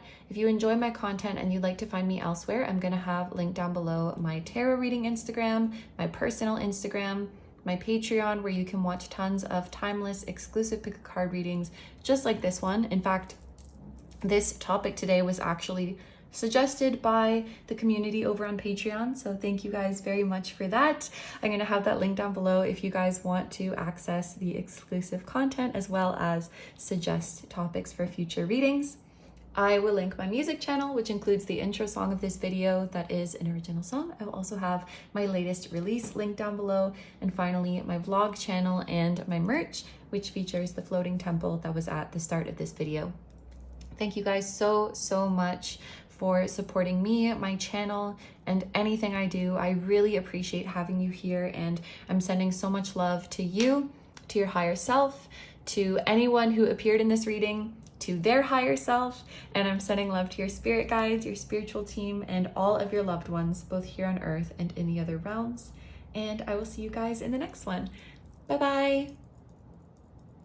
Hi, number 3s. So if you guys chose the rose quartz, this is going to be your reading all about your next or your current glow up journey. We are going to start off by seeing what this journey looks like for you. But just before we get into it, I want to give a huge thank you to Tarot Stack, who has provided all of the decks that we're going to be using today. So I'm going to link all of the decks you see in today's reading down below if you want to check them out and consider supporting Tarot Stack, the creators of these decks, and this channel as well. For those of you who are not familiar with Tarot Stack yet, they're an online shop that carries indie tarot and oracle decks from all different creators of all different styles, and they also team up with indie deck creators to help them get their decks printed and published and marketed. I am actually working with Tarot Stack right now on a deck, which I'm very excited for. I'm just so grateful for everything that they do for this community. So I'm gonna have everything linked down below if you want to check it out, and thank you so much.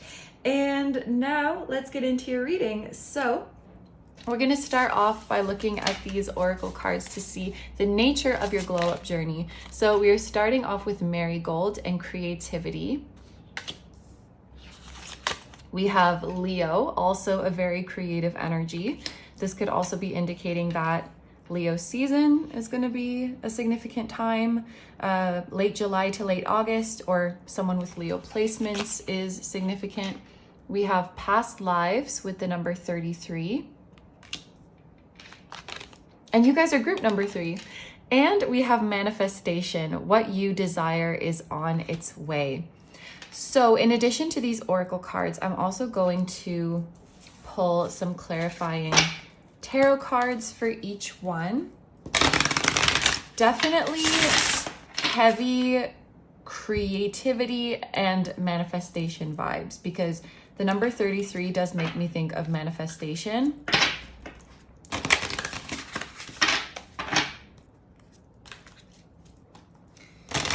So we're going to ask your higher self to please clarify this Marigold card. Tarot card to clarify Marigold. We have Justice. To clarify Leo, we have the Ace of Swords. To clarify past lives, we have the Queen of Wands. And to clarify manifestation, we have the moon. Wow. Okay. Pisces and Libra energy could also be significant. So that's Leo, Libra, and Pisces that are coming through. But let's get into these messages. The first thing I want to tell you guys, which I think you already know, is that you are extremely talented. And I think this group, you may have a special creative talent or an artistic talent that really wants to shine. You're also a very radiant person. You have this beautiful inner beauty that just radiates outward. You have the energy of a warm ray of sunshine. Just being around you, it inspires people and it uplifts people. And you have a very attractive and magnetic aura. I think that there's a lot of people who would want to be with you or be friends with you or work with you. People are just so drawn to you. And I think people are very impressed by you as well. You're very impressive. There's a lot of people who aspire to be like you. I'm hearing other people,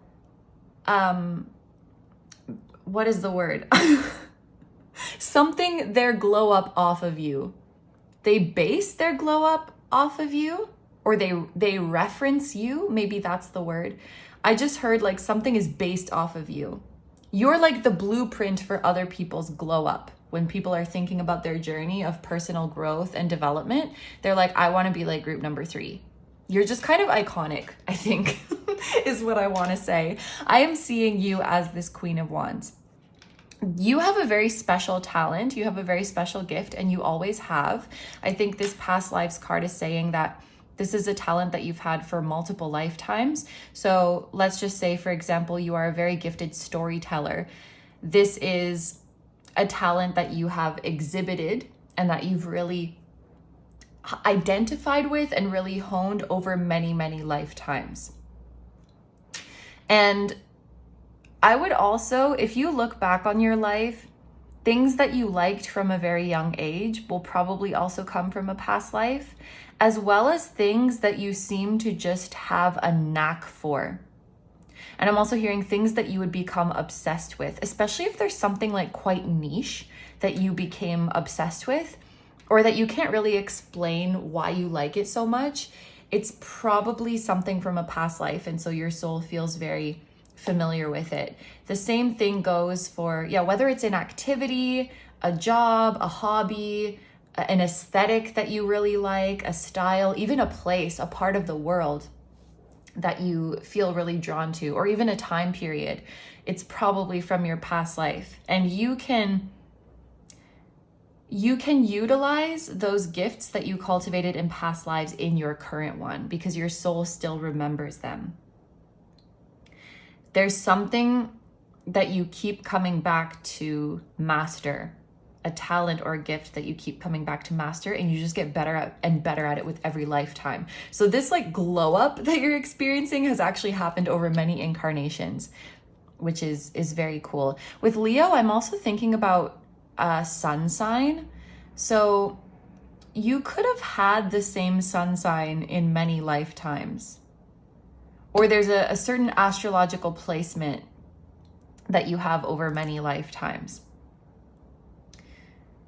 You could also, if you're interested in astrology, looking at your birth chart might reveal more about your past lives. That might be something that you want to look into. But anyway, I forget what I was going to say. I think that your glow up is going to have a lot to do with mastering your craft, not only becoming a pro at it, but feeling really, really confident in it. Something that might be happening for you in this chapter of your life is overcoming any feelings that you had of imposter syndrome, feeling like you're not really good at what you do, or not feeling like you've gotten the hang of it yet, or anything like that. You're really becoming a natural. Actually, it doesn't matter if you're a performer or not, but there was just a message coming through about getting over nerves. Like you are not nervous to do something anymore. And that could be something in your creative expression. It could be something in your job. but especially something that involves facing other people or standing in front of other people. You're not nervous about that anymore. Some of you could be overcoming social anxiety as well. Like, even if this is not performance, you might feel like going out and interacting with other humans is a performance that makes you nervous. And you're getting over that. You are stepping into an energy of ease.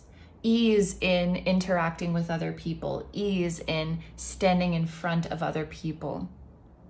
It feels natural. You could be becoming more outgoing. You might actually be more outgoing than you realize. In this new energy, I just feel you are enjoying social interactions a lot more and you don't feel nervous in them.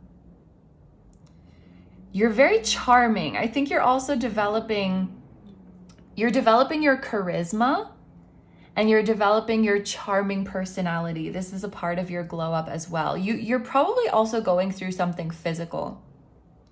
Queen of Wands, I just see as someone who is hot, honestly, like they just look good. So I think you are going through a physical transformation as well. And even with this Justice energy, this is Libra, Venusian energy, very much about beauty, very much about aesthetics. So you could be leveling up in your wardrobe, in your hair and makeup game, in your physique, or some other aspects of your physical appearance, and just really feeling more confident.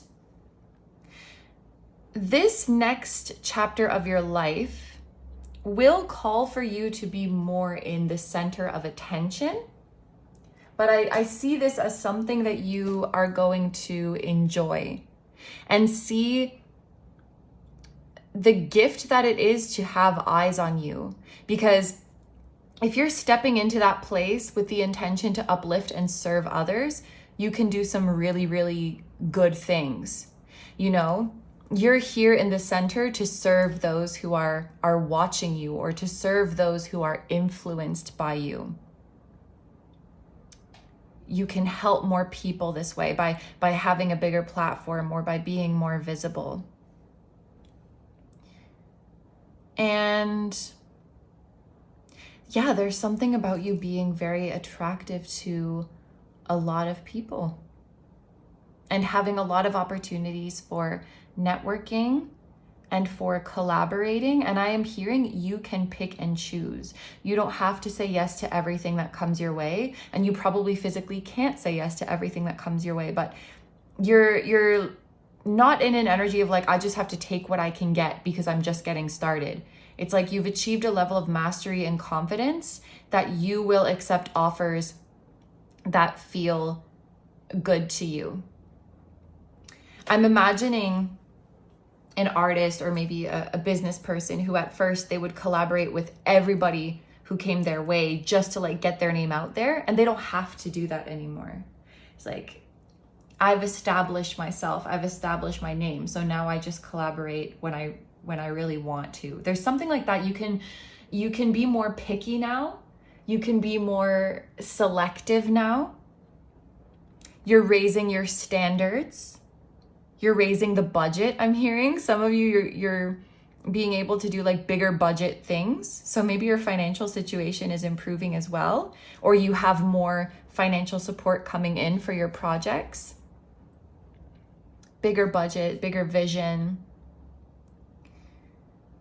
There's something improving with aesthetics, or there's something improving with visuals. And this could be about you. It could also be about your space. Maybe your space is going through a little bit of a glow up as well. The place that you live could be upgrading. Your office could be upgrading. The way you travel could be upgrading. The way you shop.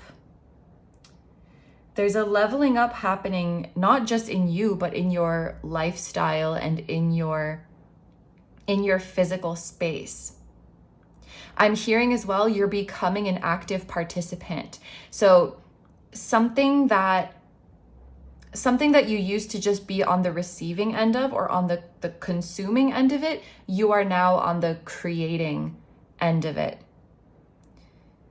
You know, rather than just reading books, now you're writing books too. Like you're adding to the conversation, you're contributing. And you're becoming very knowledgeable about something as well. You're either doing research on your own or studying on your own, or perhaps you're going to school or taking a course, but you're becoming very knowledgeable about a certain topic. And with that knowledge, it makes you appreciate it so much more. I have this image of someone at an art gallery and they're looking at paintings, and you know, it's anyone can look at a painting and be like, oh, that's a beautiful painting. I like the way it looks. I like the way it makes me feel. And that kind of appreciation is very valid. But it's like you're stepping back into that art gallery, and maybe now you know everything about the type of materials that artist used, and you know everything about the time period in which this piece of art was created and what it's about and what it's referencing. You know all about, I forget what I said, but anyway, it's like I know this artist's life story and what they were going through when they made this, and I know about this type of paint is made from crushing flowers. Like, you know all about that. Or when you're watching a movie, you know what they're doing with the effects and the lighting and this and that. You know what it took to make that and the context behind it, and all of that extra knowledge makes you appreciate it so much more. It's not to say that you can't appreciate it without knowing all of that stuff, but it makes you more moved by everything that went into it. And also you can join the conversation because you have more of like a critical eye now as well. You know, like rather, even in a critical way, rather than just being like, I don't know if I really like this, you can actually articulate, I think there is too much of this. I think there is not enough of that. I think they should have done this instead. If it were me, I would do this. Like, you have the knowledge and the authority to be able to really comment on things now, rather than just being like a consumer that's like, yeah, it's a vibe, it's not a vibe. You can get more specific about it, more technical about it, because you're on the creating end of it now, if that makes sense. Yeah, I think also you are becoming a better speaker as a part of this glow up. Some of you could be increasing your vocabulary, or you could be learning or mastering another language. You are articulating yourself better compared to before. You could be more persuasive when you're speaking, more confident, or you can better find the right words to convey what you really want to say. You don't get nervous, you don't get flustered when you're speaking. You have this confidence about you. And I'm hearing you're getting better at reaching out to people and not caring what their response is, or not caring if they respond at all. You're like, I'll just ask them. The worst they can say is no, or I'll just reach out to that person, and if they don't respond, they don't respond, but at least I tried. You're getting better at just going out on a limb and making yourself available to opportunities, and like, even if nothing comes of it, it's okay. At least I know that I tried. You could be also more resilient, like you're not taking rejections as personally. I feel like that came out in another group as well. You are developing a bit of a claircognizant ability as well, a psychic knowing. You're more tuned into, I think you're receiving more downloads, you're receiving more epiphanies as you step into this energy and honoring them. And then we have manifestation and the moon, and we definitely have some birthing symbolism. Everything you're manifesting, it's like you're giving birth to it, you're creating it. It's not something that comes from out there and finds you. It's something that you create. I'm hearing like self-made, or you did this yourself, you did this independently. this was your idea, this was your effort, you birthed this from you, and that was a very fulfilling experience. We also have the different phases of the moon here. So you may find success and results like manifesting with the phases of the moon and harnessing that energy. There could even, like, if you have a monthly cycle, you could even, I don't even know how this works or if it's a thing, let me know if it is, but like manifesting with your cycle, that could be a thing. Or just recognizing how your energy shifts and how your mood shifts. It's really interesting when you track it and see the seasons that you follow, the cycle that you follow. And maybe even just knowing like when is a good time to create versus when is a good time to just relax and be more in an introspective mode. I think also as it pertains to your glow up journey, this could be about honoring your energetic fluctuations, whether that's tied to a monthly cycle, whether it's tied to the cycles of the moon, the seasons, like the, spring, summer, fall, winter, what seasons are. Honoring those fluctuations and embracing that your preferences are going to change, your moods are going to change, your priorities are going to change, and that's okay. Like not forcing yourself to be on when you don't want to be on, and not, what's funny, like I spent so long feeling guilty about not working enough, and I feel like a lot of us did, right? Like, I'm not doing enough, I'm not productive enough. And then we combated that with this big movement of like, you need to rest more, you need to be slower, you need to do more self-care. And I think we all really needed that. But now I've just flipped to the other side where I feel guilty when I am working because I'm like, I should be self-caring, I should be resting. And it's like, oh my gosh, the self-judgment never ends. Just do what you want to do when you feel like it. There's nothing wrong with working all the time if that's what you want to do and you feel good doing it and you have the energy to do it. Like, there's nothing wrong with that. So I think you're getting good at just listening to your instincts and not having that policing part of you that's like, should I be doing this right now? Should I be resting? Should I be working? If that's what you want to do, then that's what you want to do. Literally just the other day, I was overcame with the urge to eat like a bunch of sweets, and I kind of scared myself with how fast it was.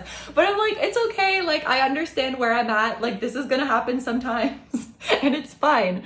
Like, just honoring the fluctuations, honoring what your body needs, honoring what you want to do. Yeah. Okay, so now we are going to get into some more tarot decks. We have, this was the Rainbow Heart Tarot, by the way. I don't know if I remembered to say that, but we have the Zeke's Arcana Tarot and the Live It the Ghost Tarot. We are going to ask your higher self, what habits will help you become your dream self? What are the habits that will help you on this journey?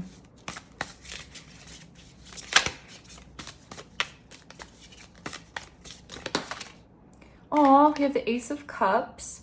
Yeah, just like doing what makes you happy and making that a habit, like committing to doing what makes you happy. I also think there's a little bit of self-care and treating yourself like we talked about, but recognizing that only you, I'm such a big proponent of this, like only you can decide what self-care looks like for you. Only you can decide what self-love and self-respect looks like for you.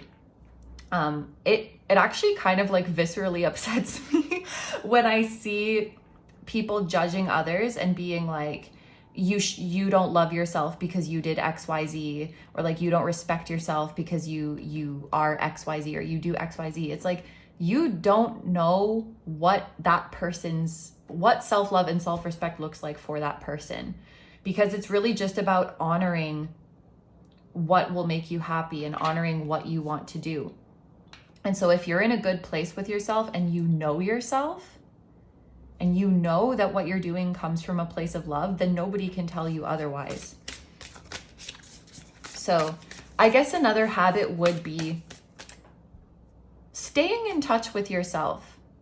The same way you check in on a friend and make sure you're up to date with what's going on with them, check in with yourself too, because like we just talked about fluctuations, like your goals can change, your preferences can change, your priorities can change, and you kind of have to regularly check in with yourself and see what you need and see what you want. And in that same way, what it looks like when you are doing a self-love, what it looks like when you are doing a self-respect, that can change over time.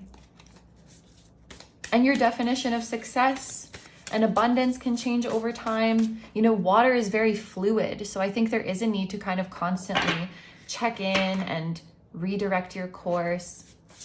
And as long as you do that and you are good with yourself and you know yourself, nobody can tell you, like, that's not how you care for yourself. That's not how you love yourself. Actually, yes, it is, because I just checked with myself 36 minutes ago and I have the most recent information. Thank you very much. And we have the 9 of Pentacles, which is also, these are both so like self-care, self-sufficient. I know what I want. I know what I'm doing.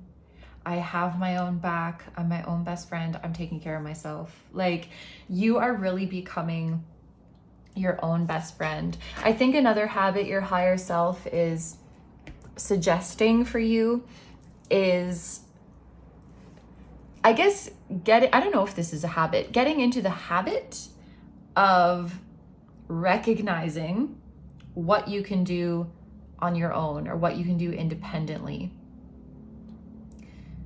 With technology in this day and age and with social media, like, I don't know what your path is and what your aspirations are, but there's a lot of things with all the information and tools that are available to us now. There's a lot of things that we can do on our own and that are not so heavily gate kept anymore, and that we don't really need pull from someone else, or we don't need permission from someone else. And I don't think this is a matter of you not believing in yourself. I think it's just a habit, honestly. I don't think you're like, I need so-and-so to help me, or I need a company or an organization or an authority figure to help me because I'm not good enough to do it on my own. I don't think you are thinking that way. I think it's just a habit because we're so used to certain things being gate kept. We're so used to having to go through institutions or authority figures to make things happen that sometimes maybe it doesn't even occur to us, like, oh, maybe there's a way that I can do this on my own. And this could be creating something independently, studying something independently, promoting something independently. There may be ways to do it on your own that you just haven't really become aware of yet. So maybe there's a habit of researching what new resources are available to you as an independent person, what tools are available to you, and stuff like that. Like, see what you can do on your own. And I also think you're someone who does need to change up their routine frequently. You could be someone who gets bored easily, and there's nothing wrong with that. You could be someone who needs a lot of variety, or just you fluctuate. So the routine that worked for you last month is not going to work for you this month, and that is very fine. You might need to do, like goal setting activities or checking in activities more often than others, which, what does that even mean? How often does the average person do that? But I don't know, let's say all of your friends, they do goal check-ins monthly, but maybe you have to do them weekly because things just change for you more frequently. Or maybe instead of doing weekly reading for yourself, you do it twice a week. Like, there's something about having to check in and having to tweak things more frequently for you, and that's absolutely fine. For some kind of, this is Venus and Virgo, and so I feel like some specific combinations that are coming through is like a Leo sun with Venus in Virgo, a Libra sun with Venus in Virgo. Could also be a Cancer or a Scorpio with Venus in Virgo.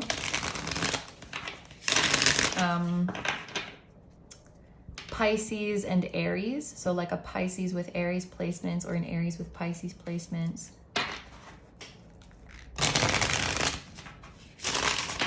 So now we are going to see what habits will not help you and that you should not do in order to become your dream self and live your dream life.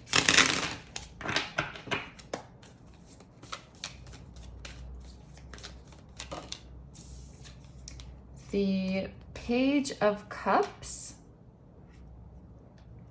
Definitely don't underestimate yourself, and I'm hearing don't play dumb. Interesting. Don't play dumb. Don't play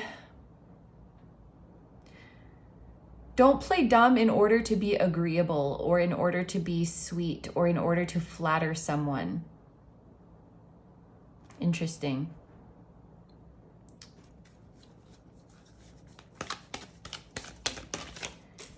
And we also have Judgment. Yeah, there's a side of you that, first of all, you're very intelligent and clever. And I don't know why I have a vague image and I don't really know what it's referring to, but it's like, if you're ever in a room with people where you're with someone who doesn't like how intelligent you are, who is uncomfortable or threatened by how intelligent you are, don't downplay that. Don't pretend like you don't know stuff. I don't know. Let me know if you know what this message is talking about, but I don't want to gender it, but I'm kind of imagining when women are like, hee hee hee, like, I'm just a cute dumb girl, because if they act like smart, not act smart, if they show the intelligence that they do have and the assertion and their ambition and their dominance, like, it's gonna make somebody mad.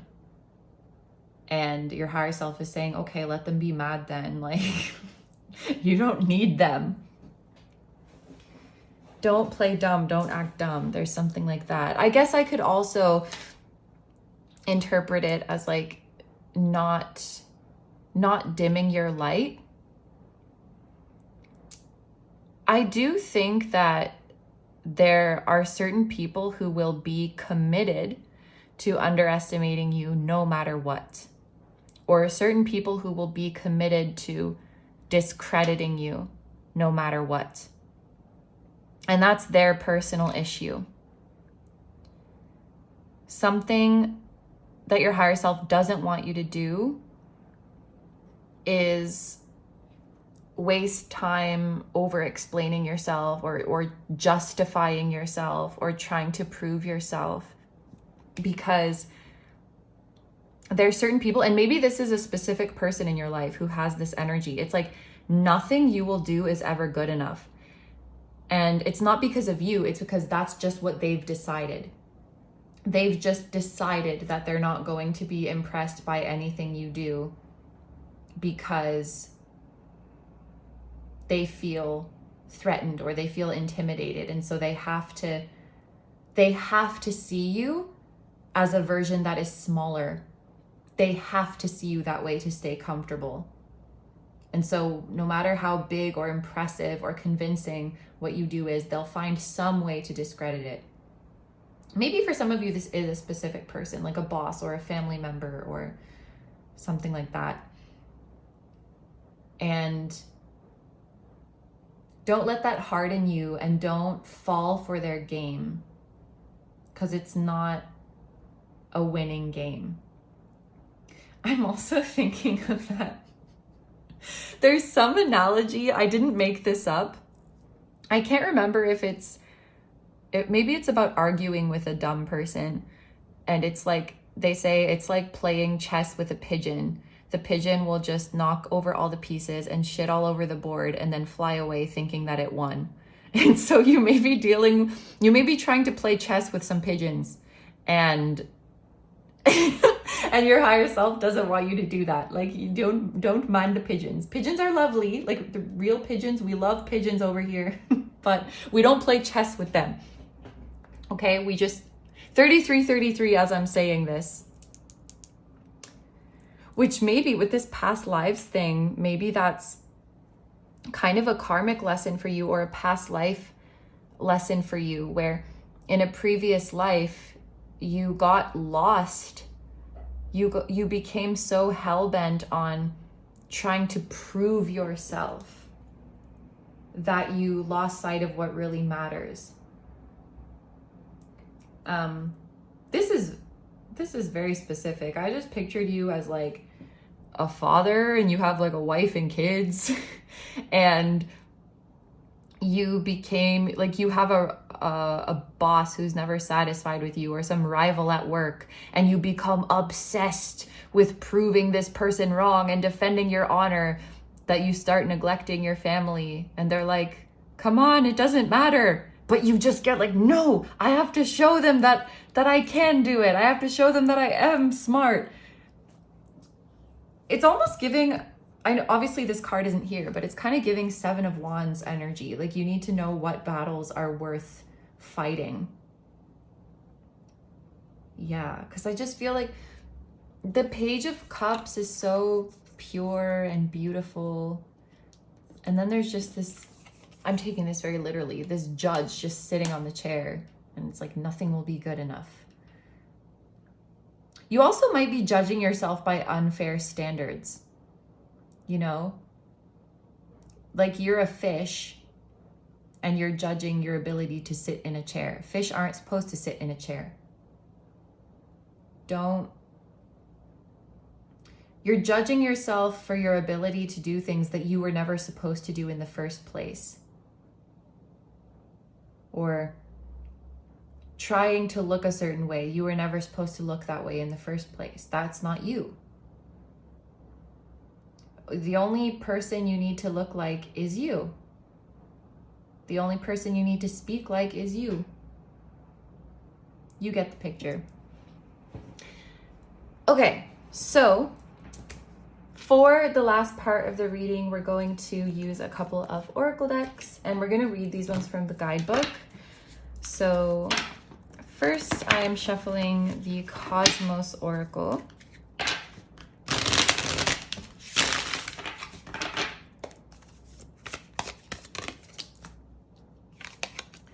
We have Rotation and Revolution. And Gravitational Acceleration. So it feels like something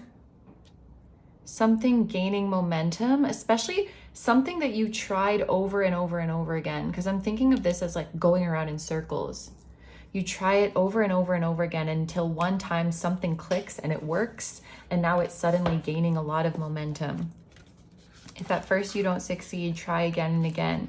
And on your, you know, maybe you try 100 times and it works on your 101st try. I'm gonna read the rotation one from the guidebook. So it's on page 82, which the number 82 came out for a different group as well. And I was saying like August 2nd could be significant. February 8th as well, 2-8. The year 1982 could be significant, or the age 28. Life paths 2-8. A age gap of 2 or 8 years or 10 years. Anyway, rotation and revolution. Move from where you are. The action of moving. This could be internal or external. If internal, shift your perspective, allow it to leave its current position. Once you move the interior, the external will change. If external, move, Leave the literal place you are in, generate a change. Wherever you go, you are there. So these two together then, because this is about movement and this is about acceleration. So there is something about you gaining momentum. A small change that you make could lead to something bigger and bigger and bigger. So don't underestimate the power of small changes. The first step setting something into motion, you don't need to know what the whole thing looks like, but just taking that first step will set off the chain reaction. And I'm kind of going back to that previous energy we talked about of you getting better at just giving things a shot, like just going for it. Even if nothing comes of it, at least I can say I tried. That's a mindset that you're getting into and that your higher self encourages you to be in. And also, don't be so quick to assume that nothing is going to come of it. Because you never know what little action you take could end up being super, super important down the line. You never know. So just do it, you know? And if nothing comes of it, nothing comes of it. And sometimes you also don't know, like maybe you take an action and nothing comes of it, but then something comes of it a year later. Or maybe something completely different comes of it that you didn't expect. But just your actions are very powerful. You stepping out into the universe and manipulating the fabric of reality with your actions, that's very powerful. And it can have a chain reaction that you don't even know. It's like I think that's the butterfly effect, right? I don't even know where that expression comes from, but the tiniest things can make a really, really big ripple. So don't be someone who doesn't do anything. Don't be someone who doesn't do stuff because you're just like, what's the point? Don't be so quick to assume there's no point. It's better to just do the thing. Yeah. Okay, and then a couple of cards from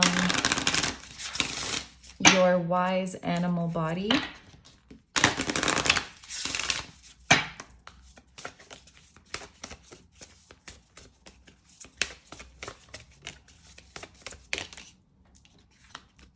Slow.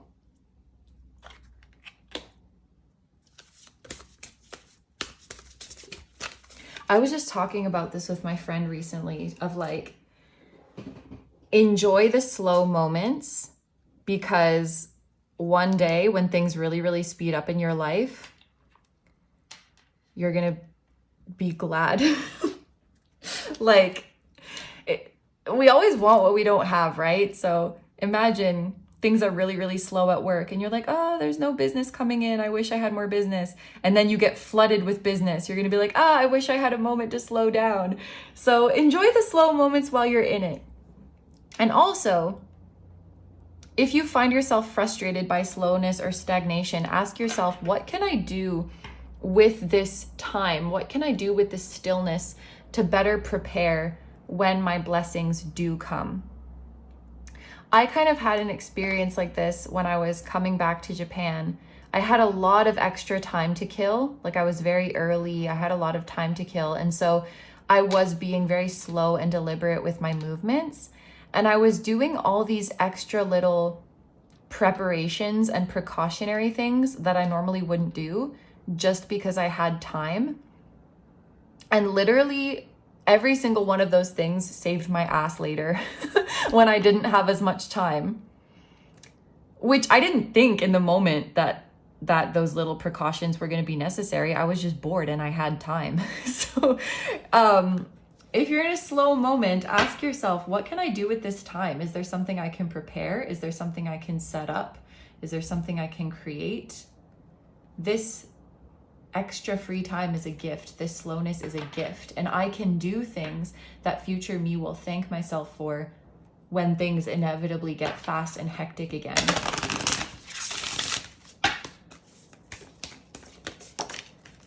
And we also have nature analog. So this, I've read this from the guidebook many times. It's about like disconnecting, especially disconnecting from social media, disconnecting from the internet. And I do kind of feel like these two cards go together, because I think a lot of the boredom we feel with our lives, feeling like our life isn't eventful enough, our life isn't moving fast enough, we aren't getting what we want fast enough, we're behind schedule, we should have achieved more by now. A lot of that comes from the way we compare ourselves to others on social media. When we see people's highlight reels, it's like, it seems like they have everything going for them and they've accomplished so much. And even just how short content is getting, it's like we want more faster.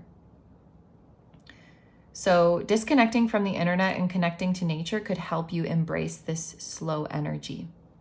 I'm gonna read slow from the guidebook, which is over here. Actually, I opened the page to nature analog, so I think we're gonna read that one. And actually we can read both. Let me just see where.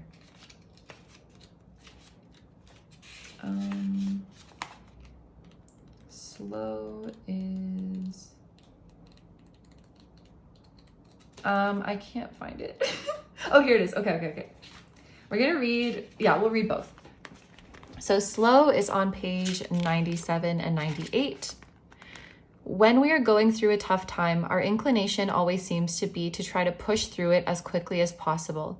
Big pharma and Western capitalist society make strange bedfellows of having an animal body. There's always pressure to return to productivity and the status quo, but there is so much to be learned and discovered in this slow lane.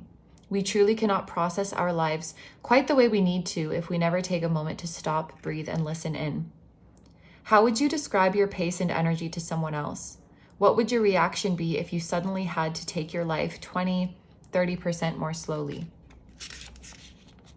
If you are receiving this card, you are being invited into a slower pace for the time being. Consider one or two things that you could take off your plate at the moment. Try to also come up with some parts of your day that you tend to rush through that could benefit from you performing them more slowly and mindfully.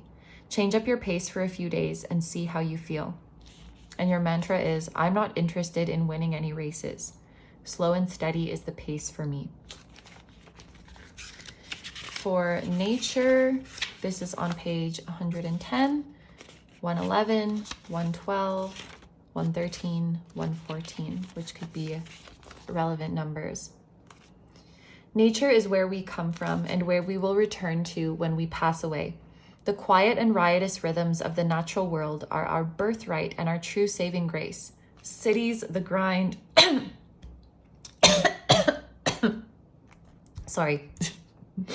Cities, the grind, greed, capitalism, poverty, racism, sexism, gay and transphobia, bigotry, ableism, electricity, technology.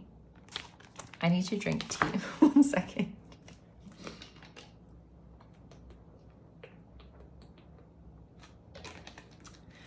Okay, let's try that again.